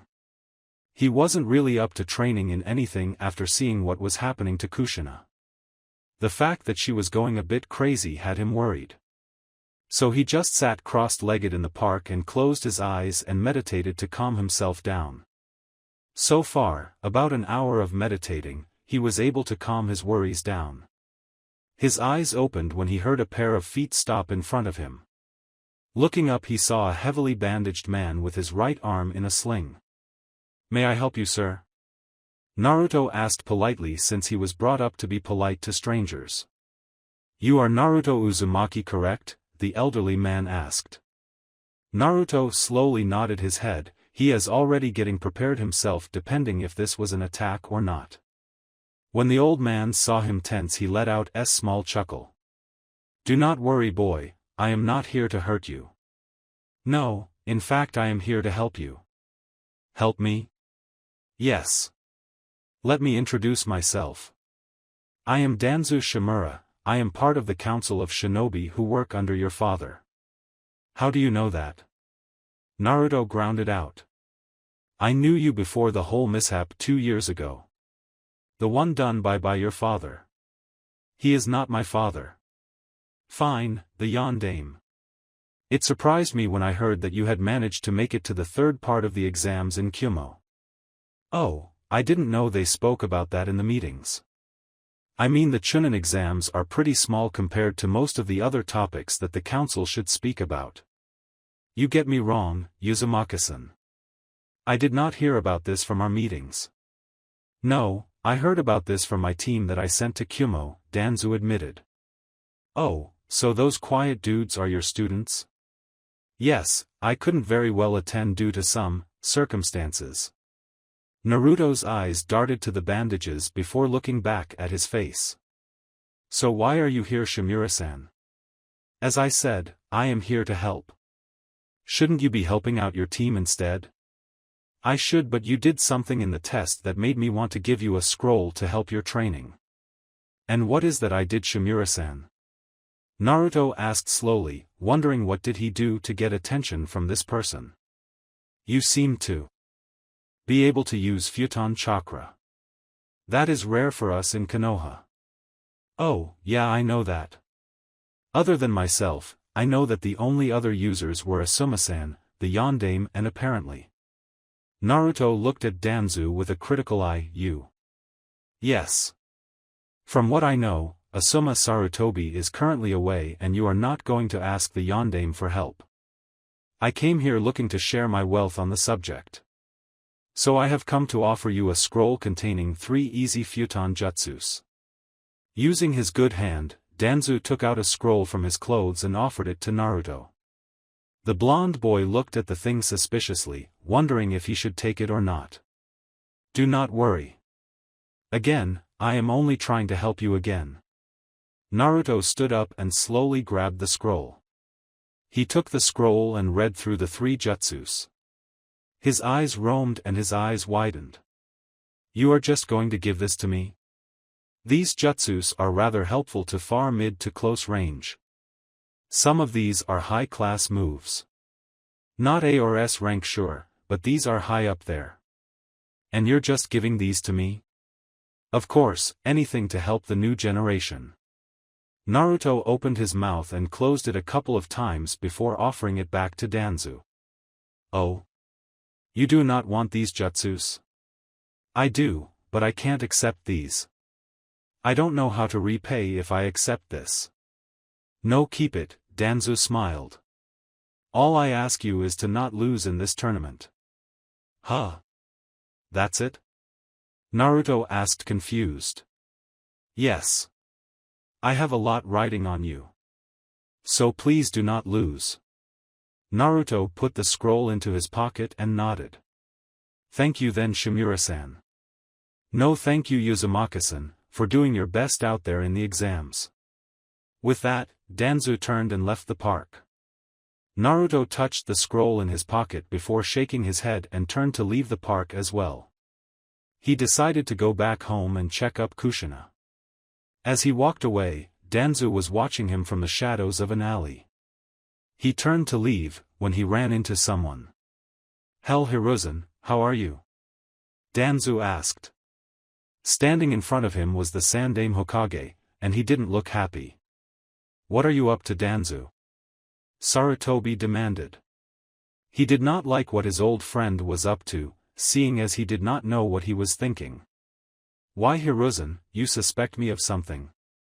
You are always scheming, Danzu. I have to assume you are up to something. Why are you so interested in Naruto?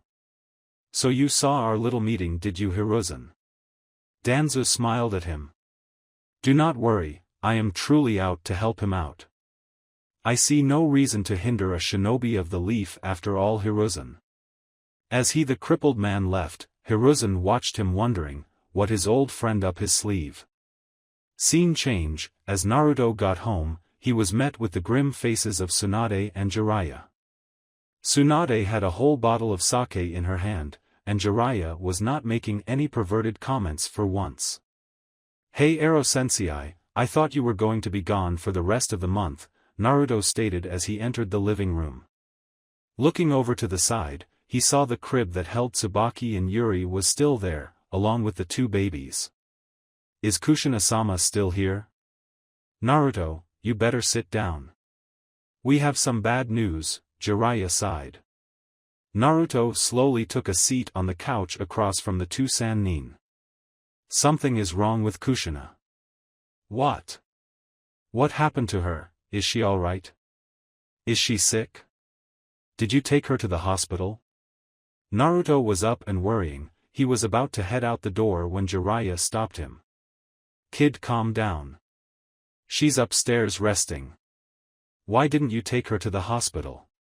Kid, I know you're worried about your mother and all, no matter what you say, we know that you care for her. But what happened to her is not something we can cure in the hospital, Tsunade replied as she took a swig of sake. Jiraiya found something on her, in her mind. Found what? Naruto demanded. We found a seal. A seal? Yes, Naruto, a seal, Jiraiya mentioned. The frown on his face deepened. I don't know what type of seal it is, but from what I learned on trying to determine what it was, I found 2 words that made it clear what its objective is. Which is? The seal on her mind had the words memory and restrict on them. Whatever that seal is, it is keeping some memories locked away somewhere in her mind. Very specific memories. Memories of what? Memories of you, Tsunade told him. Naruto gave her a confused look, causing her to explain what she meant. Didn't you notice that she started getting crazy when she was talking to you?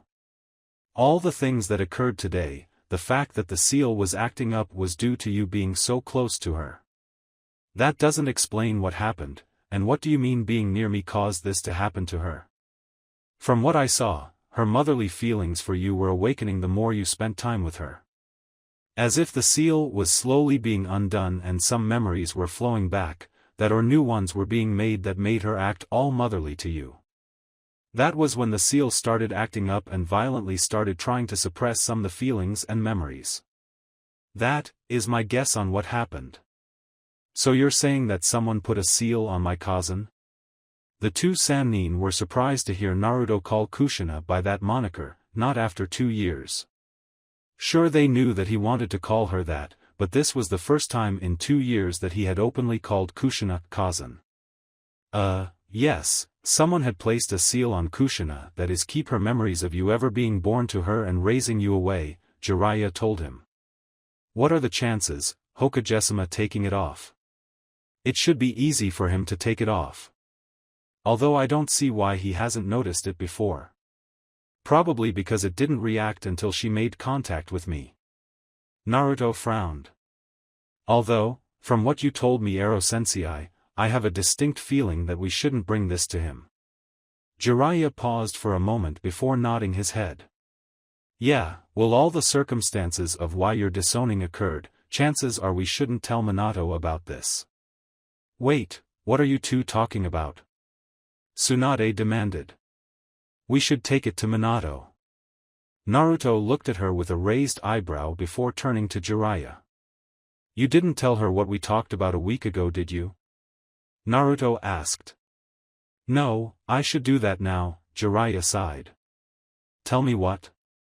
What are you talking about? Tsunade muttered, confused. Excuse me, a voice interrupted the 3 of them. Looking towards the doorway, they saw Kushina looking at them. Sorry, I fainted on you guys, I probably inconvenienced you 3. Kushina bowed. Kushina-sama, how are you feeling? Naruto cautiously asked. I'm feeling better, thank you, Naruto-kun. I must have fainted during our training session. She gave him a sheepish smile, which caused him to inwardly frown. I promise I'll make it up to you later. Although I don't know why I fainted. Do you remember what we were talking about before you fainted? Huh? What do you mean, Naruto-kun? He opened his mouth but closed it again and shook his head. It was nothing important. You should get home right now, Kushina, you must be tired and the babies need to get more sleep, Jiraiya advised. Tsunade, go with her to make sure they get home fine. I need to have a few words with Naruto before I leave again. Tsunade was about to complain but saw the serious look on the Toad Sage's face and agreed. Come on, Kushina, let's go. I'll put Yuri and Tsubaki into their stroller and let's go. Kushina nodded at the older woman's words. Putting the babies into the device and sealing away the crib, the 2 women left, leaving the boy and the old man after bidding both of them goodbye. I take it you don't want to inform her either, huh? Naruto asked Jiraiya. The man slowly nodded. While Kushina is a sealing master, she won't easily believe us if we tell her the truth. Hell, we'll probably be called crazy and sent to prison for treason, the sage answered. Damn. Are you sure you can't take it off? Yeah, I'm sure. Naruto stayed silent for a while before speaking again. I guess that means I should become a Fuinjutsu master then. To free Okayasan of that seal. You do know that will take years to do, right? I know, I'll start to learn how to use even more complex seals than all the explosive seals I know so far. Naruto stood up, determination on his face. I will fix whatever problems Hokage-sama has brought upon our family, even if it takes me my entire lifetime. Jiraiya laughed and patted him on the back. That's great, kid, I'll help you along the way. So will Tsunadeheim. This caused Naruto to smirk and nod his head. Well, I'm off to IWA now. It won't take me long to get there, get my info and come back. I'll personally escort you and Itachi back to Kyuubi for the exams. I'll hold you to it. That night, it was close to midnight in Konoha and most of the people were sound asleep in the homes. However, it were those who were still awake that saw something out of the ordinary. That night drunks, ninjas on patrol and all those still awake saw a glimpse of a yellow blur running throughout the village. None were sure what it was, so they did not report it the following morning. Some said it was a ghost, others said it was just their imaginations, a few called it a rip-off the Yondame's technique. But they all had one thing in common, they heard the crackling of electricity as it passed by them. Tsunade-sama. Shizune shouted as she ran through the house. Where is Naruto-kun? He's going to be late for the exams if he doesn't leave now. It was a good 3 days before the exams in Kyuubi. The Hokage left a few days ago along with Kakashi and another teen by the name of Might Guy as his bodyguards. Kushina wanted to go along, and almost wasn't able to due to her needing to take care of the twins. However, Sarutobi was willing enough to take care of them so Kushina can go watch the fights as well. So now Shizune was worrying about getting Naruto up so they can leave for the tests. Shizune, did you forget that Naruto left earlier this week with Jiraiya and Itachi? Tsunade sighed as she put a scroll full of the things they'll need for travel in a pocket as well as some money. That had stopped Shizune from running around the house. He did? I didn't know that. Tsunade slapped her forehead. I thought you knew. I mean, it was quiet around the house, you didn't see him at breakfast or dinner. Something like that should have tipped you off. I always thought he was just leaving early or sleeping in the morning, and that he just fell asleep early than usual. The older woman let out a strangled noise at how her apprentice was acting up. Now if you're not ready to leave in the next few minutes, I'll be leaving you behind. I need to pack up a few more clothes. Give me a while. Tsunade sighed and shook her head. Lazy girl. 3 days later, Kyuubi's main stadium, the stadium in which the third part of the exams was large. It was rectangular and made out of stone, covering a good 2 square kilometers, about 2 miles, in area. The stands were placed high above the stadium floor to keep the audience away from danger. Over them was a red-tiled roof with several lightning rods, in order to keep them safe in case a storm hit. On the northern wall was the seat where the Raikage and any important guests would sit to view whatever occasion would occur. The battlefield itself looked like some part of nature had been ripped out and placed there. Several trees lined the walls and a few dozen bushes were near them as well. A few boulders were here and there was a stream flowing from a small pond within the battle. Today the stands were packed, for this was the first time in a few years in Kyuubi history that not one, but 2 other major villages were visiting just to watch their participants fight it out in their stadium. Not only that, but from the rumor mill there were several young kids, no older than 10 years old, were participating in the following matches. that had drawn in such a large crowd. Some had come to watch to see the little kids get beaten down, others came to watch to see if their skills were really all that, while the daimyos came to see if the villages they had hired before this were really up to snuff. Up in the Kage box sat 3 very important figureheads. In the middle sat A, garbed in his raikage robes, a white cloak and yellow-colored hat with the character for lightning on the front. To his left sat none other than the Yondaime Hokage, Minato Namikaze. He too was dressed in his Hokage robes, a similar outfit to A's save the hat was red and had the character of fire on the front. To A's right was a short old man. He had a bulbous red nose and a white beard and a goatee. He too was dressed in the same robes as the others, except his hat was brown with the character for earth on the front. Sometimes, his eyes would drift over to Minato before making a growling noise. "I didn't know you had an alliance with the Hokage, Raikage-sama," the old man muttered. "We don't have an alliance, at least not yet Inoki, I mean Tsuchikage-sama," A replied. "I have a feeling that after these exams we may have the ground to form an alliance." "I agree Raikage-sama," Minato smiled at them. "Besides, the war was back then Tsuchikage-sama. We should forgive and forget. Like I can forgive you for annihilating most of my army during the Third Ninja War," Inoki snarled. "I'm sorry about that Tsuchikage-sama, but those were hard times for either side. We both had to do what we needed to do, isn't that right Raikage-sama?" "I agree with the Hokage on this one Tsuchikage-sama," A nodded. "We all had to make some choices we did not want to make and had to do things we had to do, for the sake of our villages." Inoki growled one more time but nodded his head, knowing very well that the war was hard on everyone not just himself.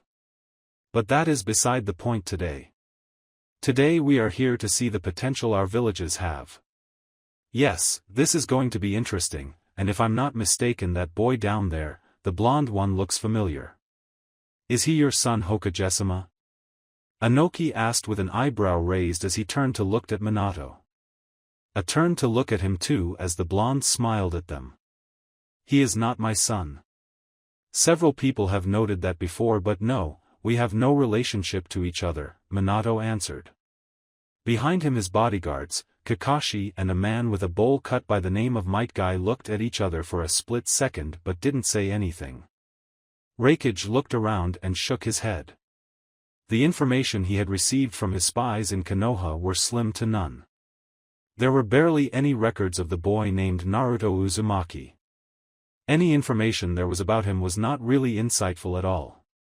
Hell, his spies stated that getting information on the Hokage's daughters were much easier to find.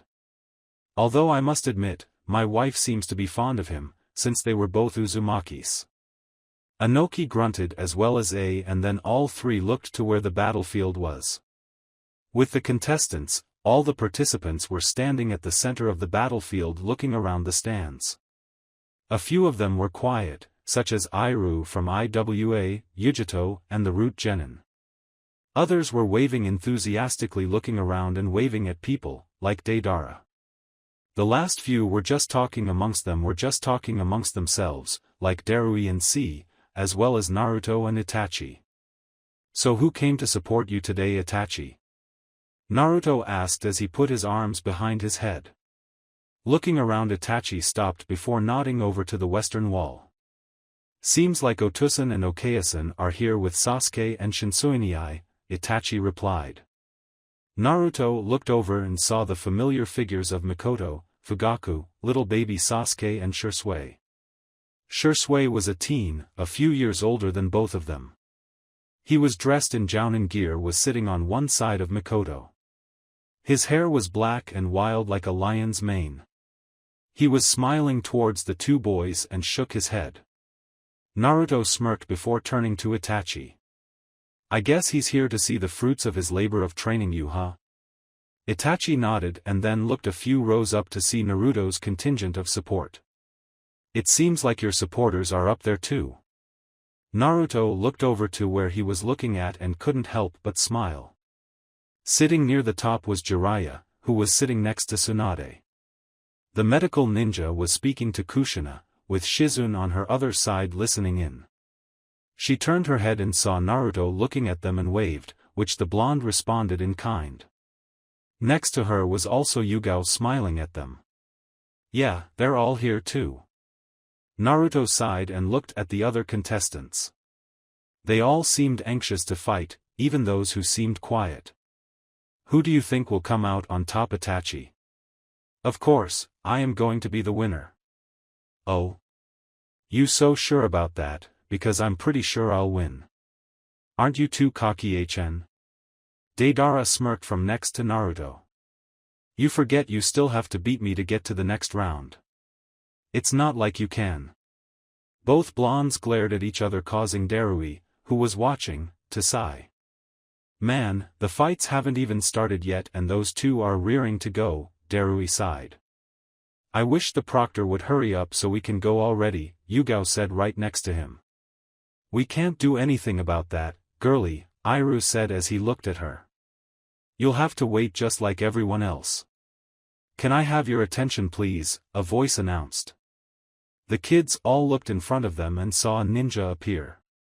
He was a man who looked to be in his mid-30s was standing there. Over his left eye was an eye patch with the kanji for lightning on it. He wore all black from his long-sleeved shirt all the way down to his pants and sandals.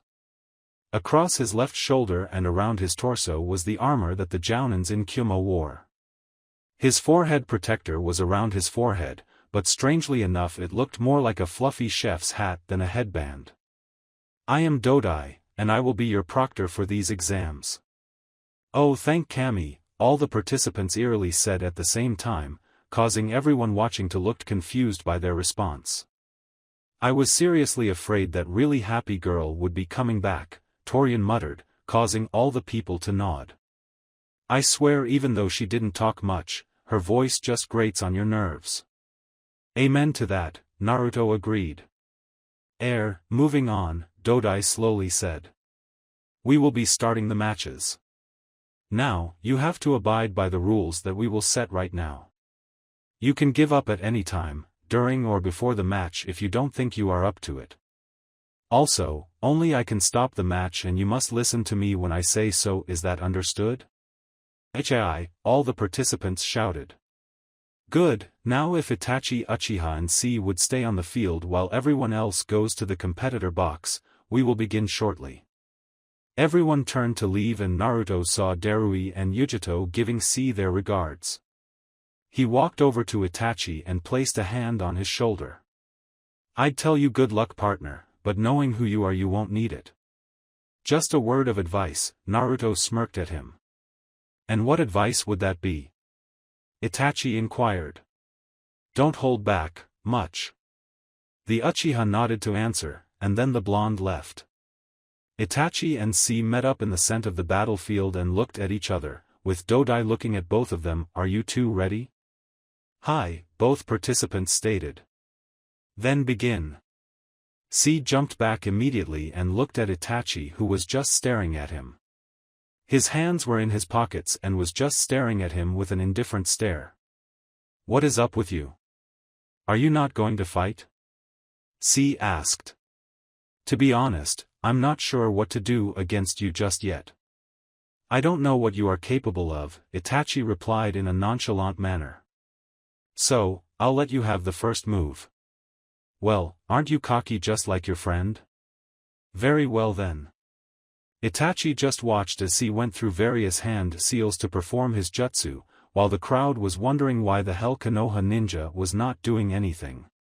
From his spot Naruto was just smirking the entire time, and all the other competitors were watching carefully to see if they can find out anything about Itachi just in case they would need to fight him. Raigen Reikuchu, lightning illusion flash of lightning. C shouted. Sparks of electricity came off of him and blinded several people. When the flash of light died Itachi raised his eyebrow when he didn't see C in front of him. Are you wondering where I went, Yukihazen? Not really, Itachi muttered as he looked around. He noticed that several cherry blossoms were floating around him and saw the images of C appearing and disappearing within the cherry blossoms. Nice genjutsu by the way. He felt some movement coming from his side and dodged to the left, dodging the kunai that was aimed at his back. As he sidestepped, he shot his arm out, and managed to backhand C even though he was in the genjutsu. The blonde looked shocked for a moment before disappearing within the sea of floating cherry blossoms. "How did you do that?" C asked, still within his genjutsu. "To quote my teammate, who knows?" Itachi then jumped up and kicked at some location, and once again C was thrown out. C glared at Itachi, who sighed. Making a ram seal, Itachi broke the genjutsu.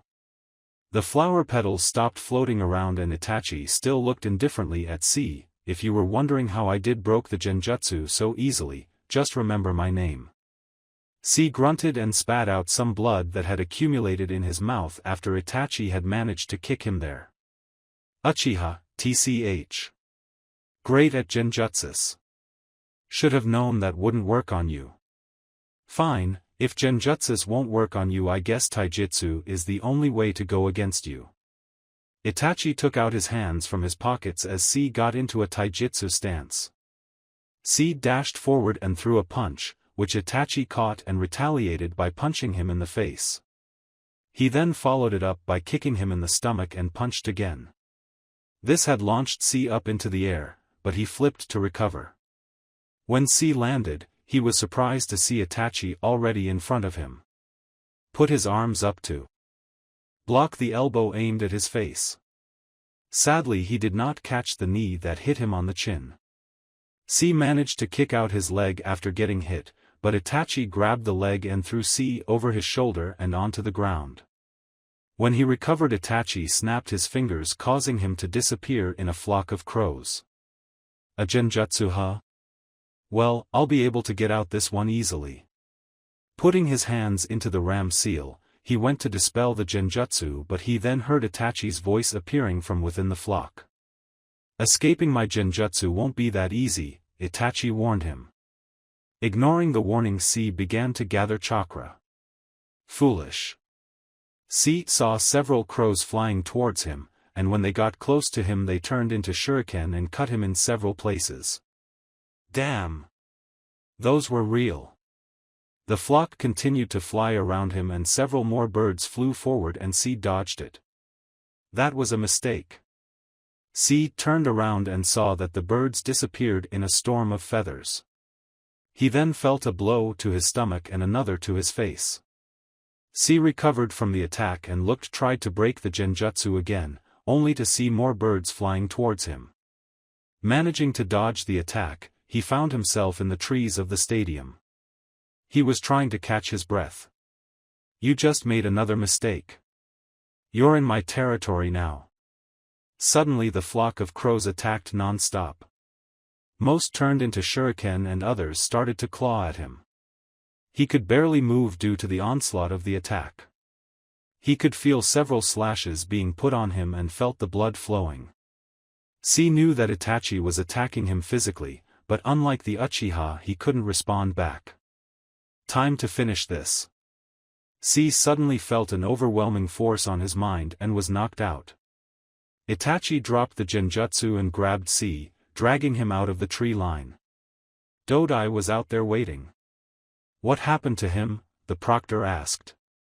He noted the several cuts on the blonde boy. "I knocked him out via genjutsu," Itachi coolly replied. "You should get a medic for him to heal the wounds. After you call the match, that is." Dodai nodded his head and placed his hand up. "The winner of the first match is Itachi Uchiha of Konoha," he announced. Cheers could be heard from all around, but the loudest one Itachi could hear was Naruto. "WOT, he heard Naruto exclaim. "Good job, partner." Naruto calmed down.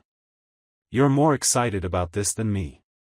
Itachi shook his head as he made his way up, while the medics took C to the infirmary. As he turned to leave the field, he looked towards where his parents were.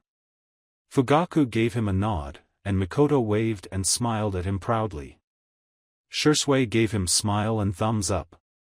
As he went to the stairs, he met up with Yujito and Fu were walking down the stairs. As he passed by them, he made sure that they didn't see his eyes. His Sharingan was spinning as he processed the information from his battle against C. The genjutsus he had done were simple, really simple, but they would be useful one day. Also, he noted that his opponent had fine chakra control.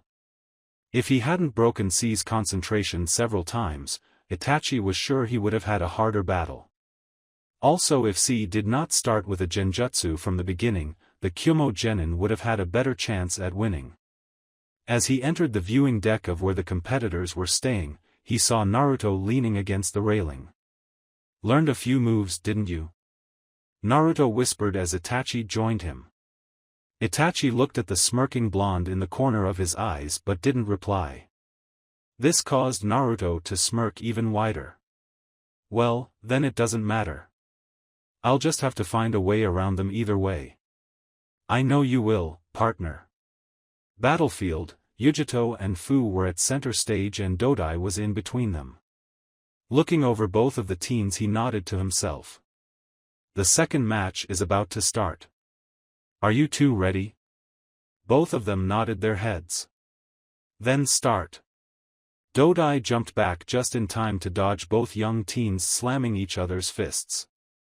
The two teens were exchanging furious blows as they continued to fight. Kicks, punches and all manners of attack were traded between the two. After a few seconds, they moved away from each other. Both of them were moving through hand seals as they moved back, the exact same ones to be in fact. Katan, Enden, fire release, flame bullet, both teens shouted. Both shot out medium-sized fireballs from their mouths that collided with each other. The ensuing explosion shot them both back a bit. Fu was able to regain his footing and dash forward through the smoke and dust. Grabbing the handle of the katana on his back, Fu drew it and attempted to slash it where Yujito was on the other side. He was surprised when he felt something block the blade, although it did not show on his face. Looking at Yujito, he saw that his fingernails had gotten longer. After pushing him off, the Kyuumo kunoichi slashed at him with her claws.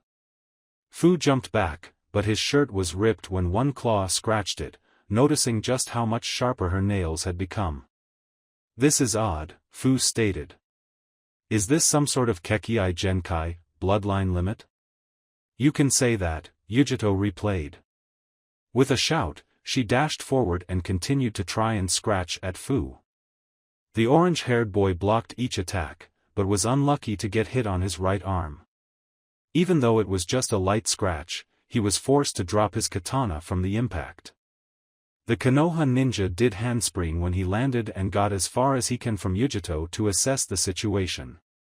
The girl was already doing more hand seals as she got her next attack ready. Nezumi Kedama, mouse hairball. Yujito took in a deep breath before spitting out several flaming pieces of hair in the shape of mice. The jutsu had them scurrying along towards Fu. The root ninja frowned when he saw that the mice were heading towards him. Jumping back, Fu tried to get as far away from the flaming mice as he can. After a step back, he turned and ran. The shinobi was looking for a way to somehow escape the hairballs. The blazing rodents were following him wherever he went. When one touched a large boulder, it exploded. This caused the boy to frown even more. Quickly surveying his surrounding, his eyes landed on the small pond in the battlefield. Making a hard turn, he jumped off a tree using chakra to give him an extra boost as some of the mice came into contact with the tree. He was flung forward with the jump. After a few short seconds he landed on the water, using chakra to let him stay on top of it. He turned around and saw the mice were right behind him. As the mice approached, he cut off his flow and fell into the water. As he did, the mice made contact with the surface and exploded. As all of this was happening, Yujito was closely following behind them. She watched as each move was dodged, and was always waiting for a chance to strike. The girl was surprised to see him fall into the water just to avoid the attack. It was a tense minute as she waited for him to resurface. All her waiting resulted with the water exploding in front of her and several kunai shooting out. Damn, she cursed as the blades flew too close to her. She dodged to the right and her eyes widened when she saw a white light hit her. Shintenshin no Jutsu, mind-body switch technique, complete, Fu muttered before he closed his eyes and his body floated upward in the water. Yujito's body went limp and then stood up.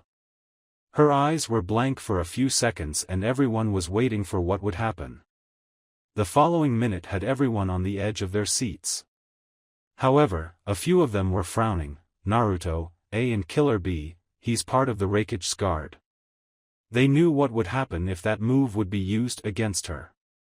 A few seconds later the same white light was shot out of her body and back into Fu. The boy immediately recovered but was panting. His eyes were wide as he stared at the girl. "What are you? You saw that, didn't you?" Yujito asked as she bowed her head. She then lifted her head up and glared at him. "Now that you've seen that, I don't think you can live."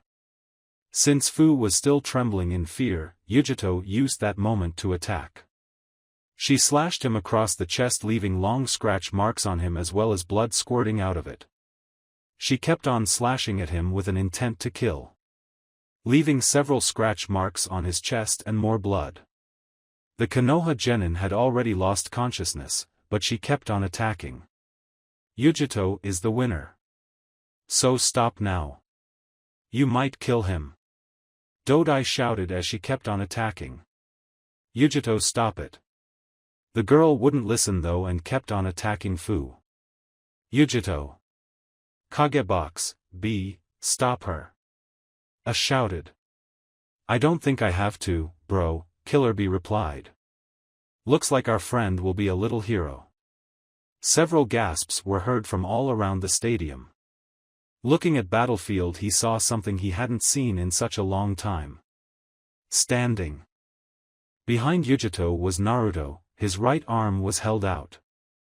Around his arm were golden chains that were extending all the way to Yujito. What surprised her then was the fact that almost all of her were covered in the same chains. The only thing that wasn't chained up was her head. I don't know what to think. Who would have guessed that he was into kink? B was laughing. Well, now that is a sight, Anoki smirked. They watched as Yujito struggled and Naruto bowing his head to Dodai, apologizing for interrupting him. He then proceeded to drag the girl to the stairs. He along with many other people sweat dropped at the little blonde's actions. So the things written about some Uzumakis are true then. Being able to make chains out of their chakra to stop their opponent. Anoki then looked at Minato who was watching Naruto intently. You have quiet the boy there, Hokage-sama. Where did you find such a prospective child? He is a person who just lives in the village in the same house as Tsunade-sama, Minato calmly replied. I didn't even know he had this ability, to be honest, so this is all new to me too. Really now? The Raikage muttered. He stippled his fingers together and had a thoughtful look on his face. I see that you don't know all the skills of your ninja then.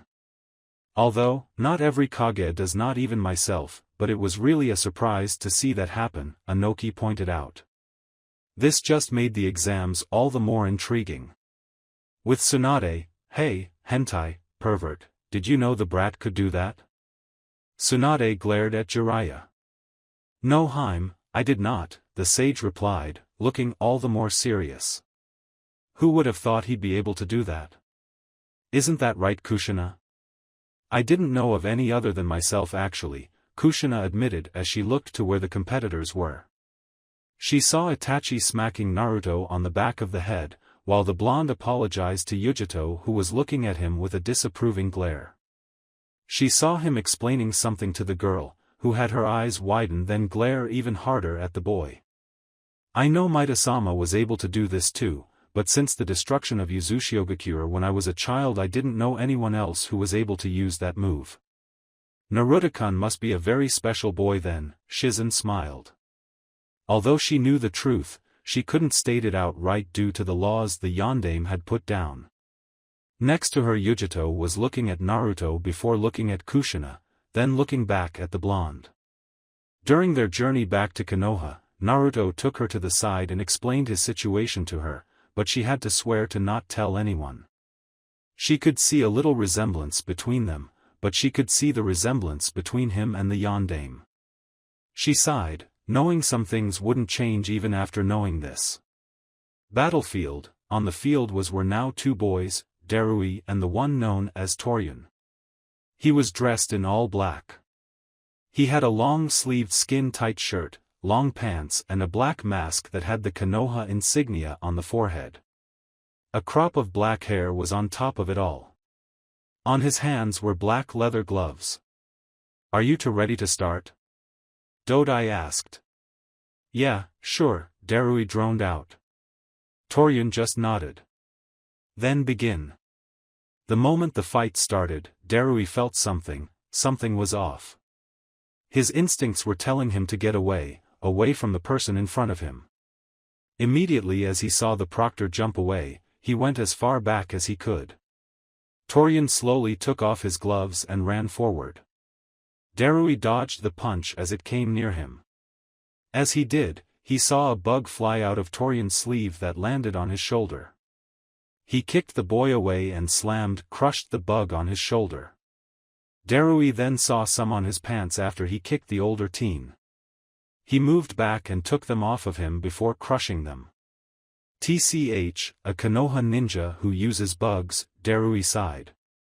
"You must be an Aburame, huh? Man, and here I thought this battle was going to be dull, and here I get an annoying fight." Darui then shook his head looking at the Aburame. He looked at his opponent's arms and saw that it was turning purple. "I don't know what the hell that is, but I'm not going to be touched by that." Reaching behind him, Darui pulled out several shuriken and threw them at Torian. The teen dodged them and kept on running.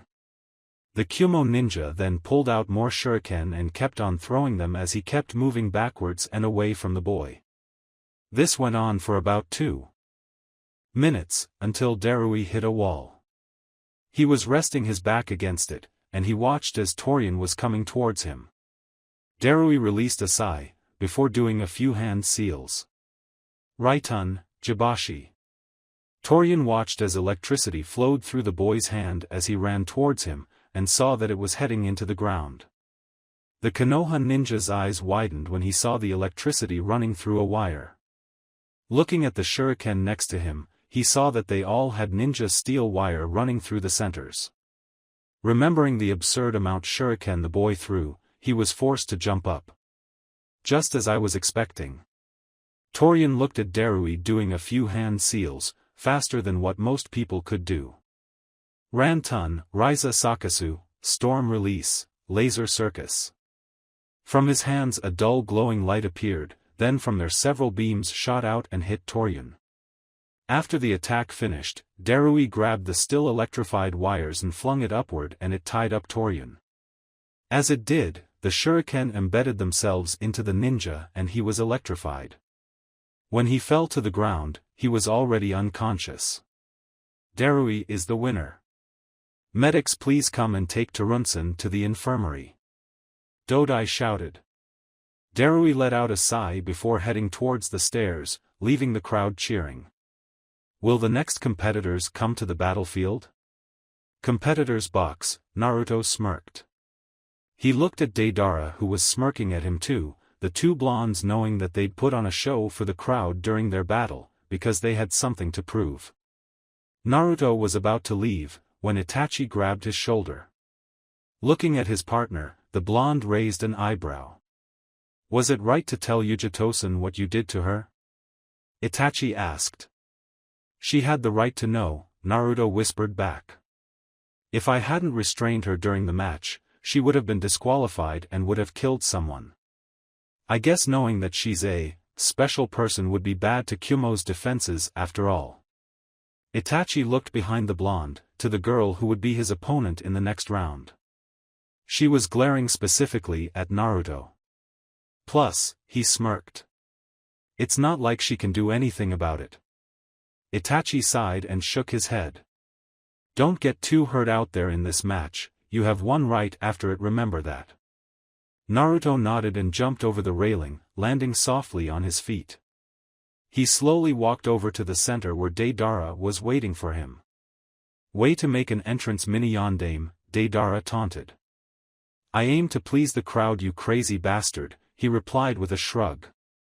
How about a quick handshake before the match, HN? Deidara held out his hand. His eyes were closed and he had a smile on his face. Naruto returned the smile, oddly enough making him look like a fox. Taking the hand in his, they shook hands before letting go. Deidara smirked as he thought, dumbass. You two seem oddly friendly to each other, Dodai commented. Both blonde boys looked at the man and jerked their thumbs at each other. Me, friendly to him, they both said at the same time. Don't make me laugh. It's not like I can be friends with an idiot/fruitcake like him. This caused Dodai to sweat drop and look at the two boys who seemed to be a bit crazy. Alright then, if you two are ready, begin. Dodai didn't even have time to jump back, when Naruto slammed his fist into Deidara's face. The other blonde kid didn't have time to react, when Naruto was already punching him in the stomach and again in the face. Deidara managed to block one punch, and kick Naruto in the stomach and move away. You're not getting away. Naruto shouted. If I even let you get far away enough, you'll make those damned bombs of yours. The Konoha ninja jumped through two kunai at Deidara, forcing him to dodge out of the way. This opted Naruto to get in closer. When Deidara saw this, he smirked. Dumbass. Do you really think I wouldn't know about that? He laughed. I came prepared for that instance. Deidara reached into the bags on his sides and threw already prepared clay bird bombs. Placing a single hand in a half-ram seal, making the birds grow bigger. They flew toward the whiskered blonde boy. Naruto drew several kunai from his back pocket and threw them at the birds. Ha! You think those will hit my birds? How naive. The clay birds changed formation and avoided the kunai. Whoever said I was aiming at your birds? The kunais stopped in front of Deidara, and he heard a hissing sound. Looking down, the IWA ninja saw explosive tags on the handles of the kunais. D-damn. Deidara dove to the right as the kunais exploded. You still haven't dodged my bombs. He watched as Naruto was hit by the bombs. The explosion was mild, but the smoke cloud covered Naruto. When it cleared, Deidara only saw pieces of a log. What? Kawarimi. Futon, Shinkugigyo, wind release vacuum sphere.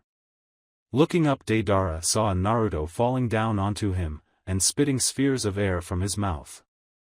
One hit him in the shoulder, and as the others descended upon him, Deidara threw up several clay bombs in the shape of cartoonish spiders. They grew bigger and exploded when the bullets of air hit them. The ensuing explosion sent Naruto backward as he continued his fall and blocked Deidara from view. Naruto landed onto the ground, and looked to where Deidara was last seen. There was nothing there, save for a few blood stains of blood. Damn, he got away. Naruto was already looking for him, when a centipede burst out of the ground and trapped him. What's this? He, dumbass, you got caught, Deidara laughed as he emerged from the ground. The centipede then began to constrict, making it harder for Naruto to breathe. Tell you what, I'll let you live if you quit right now. You think I'd give up after something as simple as this? The blonde wheezed, since it was that much harder to breathe with a clay bug crushing your lungs. What do you mean? You've obviously lost your mind since you can't get enough air to your brain, HN. You really think you've gotten me trapped, Iwa Dumbus? I'll show you just how wrong you are. Naruto's body glowed a bright white for a split second, before he punched out and smashed his face into Deidara's face. How did you break out of that? Deidara stuttered, as he caught Naruto's arm as the blonde went for another punch. Like hell, I'd tell you that then. Oh yeah, that clay spider you put on my wrist at the before we began the match during out little hand shake. I took it off. What? Naruto grabbed a kunai and placed it at Deidara's throat. Surrender, or I'll kill you. Deidara hung his head, and his shoulders began to shake. Hey brat, don't tell me you're to start crying now. I know you're only like a year younger than me, but man, if you're going to cry if you're forced to surrender, I don't think you should be here. Deidara started to shake more before he showed his face and was laughing. Ahahaha. Have you gone off the deep end? Naruto wondered as he saw the laughing boy. Did I punch you in the face a bit too much? Suddenly the younger blonde sat up and gave Naruto a hug. Oi! Let go of me. I don't care if you swing that way, but I don't. The blonde's eyes widened when he saw Deidara glowing. Ahahaha. You fell for it, you dumbass. Art is a bang. Katsu. Deidara shouted. Oh sure. The explosion took was much larger than all the previous ones, obscuring both Naruto and Deidara from the view of the crowd. Even Dodai had to look away so the dust from the explosion wouldn't get in his eye. When he looked back, he saw that the only one on the field was Naruto, and he was badly charred and he didn't look like he was breathing. The crowd gasped. Again, Deidara resurfaced from the ground and smiled at his work.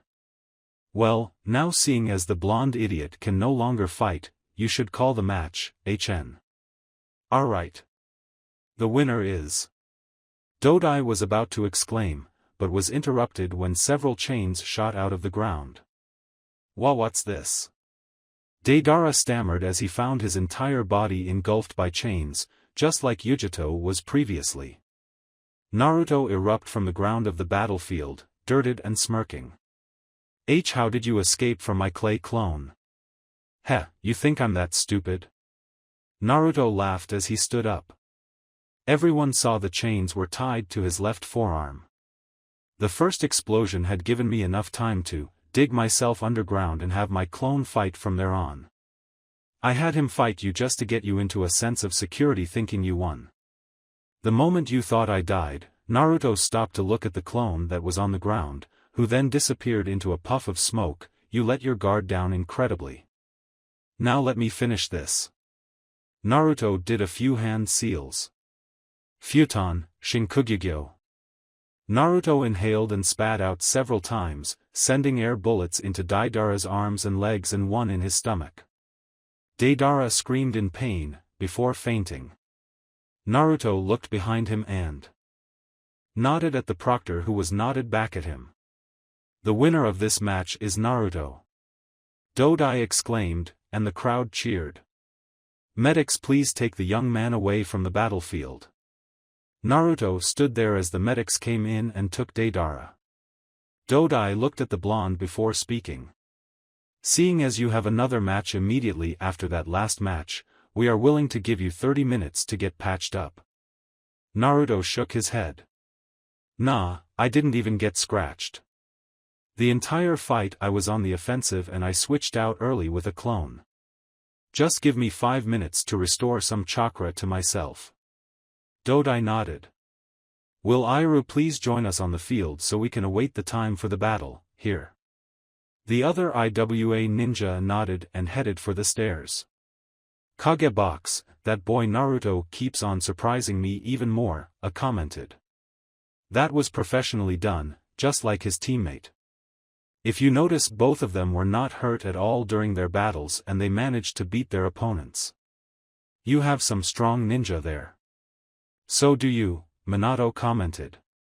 Darui also managed to beat my ninja without getting hurt as well. Although that one girl you have seemed rather unstable, Anoki mentioned. She started slicing up that one ninja with her claws after being ejected out of her mind. Wonder what happened there. It's of no matter, waved his hand. With the Uchihas, so that is Itachi's partner, huh? Fugaku asked Mikoto. His wife nodded and smiled. Yes, he is. What do you think of him, Fugaku? She asked him. He's not that bad. Next to Mikoto, Shisui was chuckling as he held Sasuke in his lap. "What's so funny, Shisuikan?" Mikoto asked. "That's the best compliment I heard Fugakusama give to any person that wasn't an Uchiha," the teen smiled. "He must acknowledge Naruto's power if that is the case. It's too early for me to make a decision about that. I mean, that was just a simple match. Against an apprentice of the Blast Corps, if I'm right. Still the best compliment you gave to any non-Uchiha, Fugakusama." "With Tsunade, I didn't think that was possible," Kushina muttered under her breath. "What is?" Tsunade asked. "I didn't know you could use the sealing chains on regular people. It's supposed to only work on special people." "Like who?" Yugao asked curiously. "People like me and my daughters." That confused the purple-haired girl. "I'm confused though," Jiraiya stated. The women looked at him, and noticed that he had a serious face on. "Who taught him that futon jutsu?" "No one else in the village knows of them, since Asuma left, and I know he would ask Minato since he knows he's a busy man." That last part was a lie, but Kushina didn't need to know that. Especially with the conspiracy that he and Naruto have against the Yondaime. "Battlefield, hey," Naruto called out to Iru, who gripping the handle of his katana. The brown-haired boy looked at him with a raised brow. "What's your last name?" "Taidu, why do you ask?" Iru inquired. "Does either of your parents have red hair?" "No." "I see." "You see what?" "That scroll, I want it back." "What scroll?" "The Kudai no Ryo scroll, that belongs to my clan. I would like it back." "Oh, you mean this?" Iru reached behind him and showed a scroll to him. On it was the Uzumaki symbol. "Yes, I want that back." "Heh, you have to beat me if you want it back." "Fine, you have to give it to me if I win." "But if I win, I'll take an arm off of you." "I have no problem with that." "The time you wanted for a reprieve is up, Naruto-san. Are you good enough to fight?" Dodai asked. The blonde nodded. "Good, now let the final match of the first round begin." Naruto blocked the attack from Iru's katana the moment the match began, using two kunais. He fell to one knee, due to the strength of the IWA ninja. "What's wrong, brat? Where is all that spirit you had earlier?" Iru mocked Naruto. The blonde didn't speak, but pushed the blade away from him. "Buraku Sheru." Naruto punched, as Iru's arms were still up. "Ha! I'm not going to be hit by that move like my idiot teammate." Iru brought down the butt of the katana onto Naruto's fist, forcing the blow to be diverted. Naruto winced, but managed to deflect the slash that came right after it, using the kunai in his other hand. Naruto stepped in the space between Iru's feet. Bamirian Wingu. Naruto brought his foot, dragged his foot around, and did a swipe with it, trying to trip up his opponent. Iru lifted up his leg to avoid the attack and went for a stab at Naruto. Using both katana, Naruto blocked, parried the attack. Naruto jumped back after that and dashed forward again. Hawato Dansu. Naruto dashed forward and began to do a flurry of punches and kicks. Iru smirked as he dodged or blocked the attack, while returning the favor with one of his own. He managed to cut Naruto a few times, but they were all shallow. After the combo, Naruto jumped back again and was panting. Putting away his kunai, he did a few hand seals before shouting, "Futon, Shinku Renpa, wind release, vacuum serial waves." The blonde let out a breath as he moved his head in odd directions and blew out several blades made out of air. "Heh, I've dealt with a few futon users before from Suna. You're nothing compared to them. This is more like a breeze to me." Iru then somehow managed to block all the blades that were coming towards him. "Is that it?" "Not at all." Naruto took out a scroll, and bit his thumb hard enough to draw blood. Spreading some blood on the scroll and channeled chakra into it. From within the scroll, Naruto's wakizashi appeared. He drew it and threw the sheath to the side. To be honest, I was waiting for you to use the Kudai no Ryo technique, but since you aren't apparently pulling it out I might as well force it out of you. Futon, Haruka's Miyabi, wind release, spring wind elegance. A soft breeze was expelled from Naruto and he shook his head. So, let's force you to use that little move now, shall we? Heh, so you want a sword fight?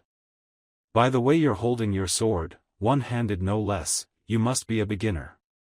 You sure you want to fight me on my terms? I'll be more than enough to be you, trust me. Naruto rested the back side of the blade on his shoulder and ran forward. As he neared Iru, Naruto readied the sword as if he were going to do a diagonal cut, and Iru easily read this. Placing the sword in front of him to block, Iru smirked at the new swordsman. When he was only a few meters away, Naruto kept coming closer and the IWA ninja swung his blade. Just as his blade was about to hit Naruto, the blonde disappeared in a yellow blur, reappeared behind Iru and cut his back, causing the team to shout in pain. That one attack made the stadium go deathly silent, which was only broken when one voice erupted from the Kage box. Kage box, what was that? Inoki roared. His eyes were wide in shock. The boy did what only one man could do, or at least seemed to do. Looking over at the Yondaime Hokage, Inoki pointed at him, teeth bared. Did you teach that boy that damn jutsu of yours? Now when the crowd heard that, they all broke into whispers. No, I did not, Minato replied, speechless as well. He didn't know Naruto was capable of such a thing, nor did he expect the boy to know the Hiraishin no jutsu. Whatever he did, it looked like my jutsu, but it wasn't it. As the murmurs were going on, they looked at Naruto, who went onto a defensive stance waiting for Iru to get up. I'm surprised to see this, the Raikage thought. A month and he's progressed this far with the Raiton no Yoroi, lightning release armor. It's nowhere near complete. If it were complete, the IWA kid would have been cut in half. The dark-skinned man looked at the boy's legs but couldn't see the electricity at all, nor any part of his body.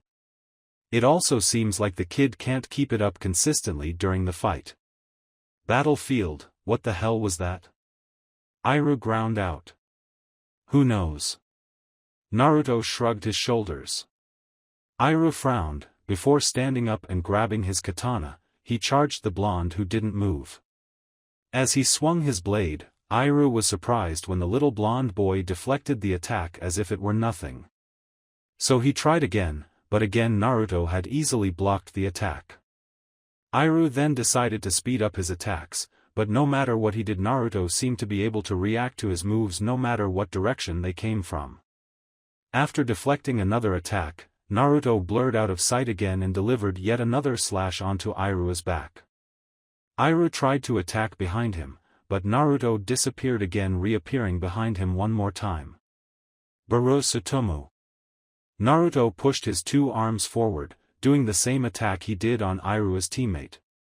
The IWA ninja was able to put his arms in front of him just before the attack hit. He felt several cuts, scrapes and gashes appear on his body. He fell onto one knee due to the damage. The blonde moved a bit away from him, and just stared at him. Shit. Iru coughed as he managed to get up on his feet. This was the same move you hit Yura with. You're lucky actually. Most of the force behind that technique was lost long ago. That's probably the reason you're able to still stand. The IWA ninja looked up and glared at Naruto as he looked down on him passively. So are you going to show me that move or not? If not, I think I'll take that scroll from you now. Iru sneered at him and slashed upward, which Naruto parried. This gave Iru enough time to make some space between them. You want to see that technique?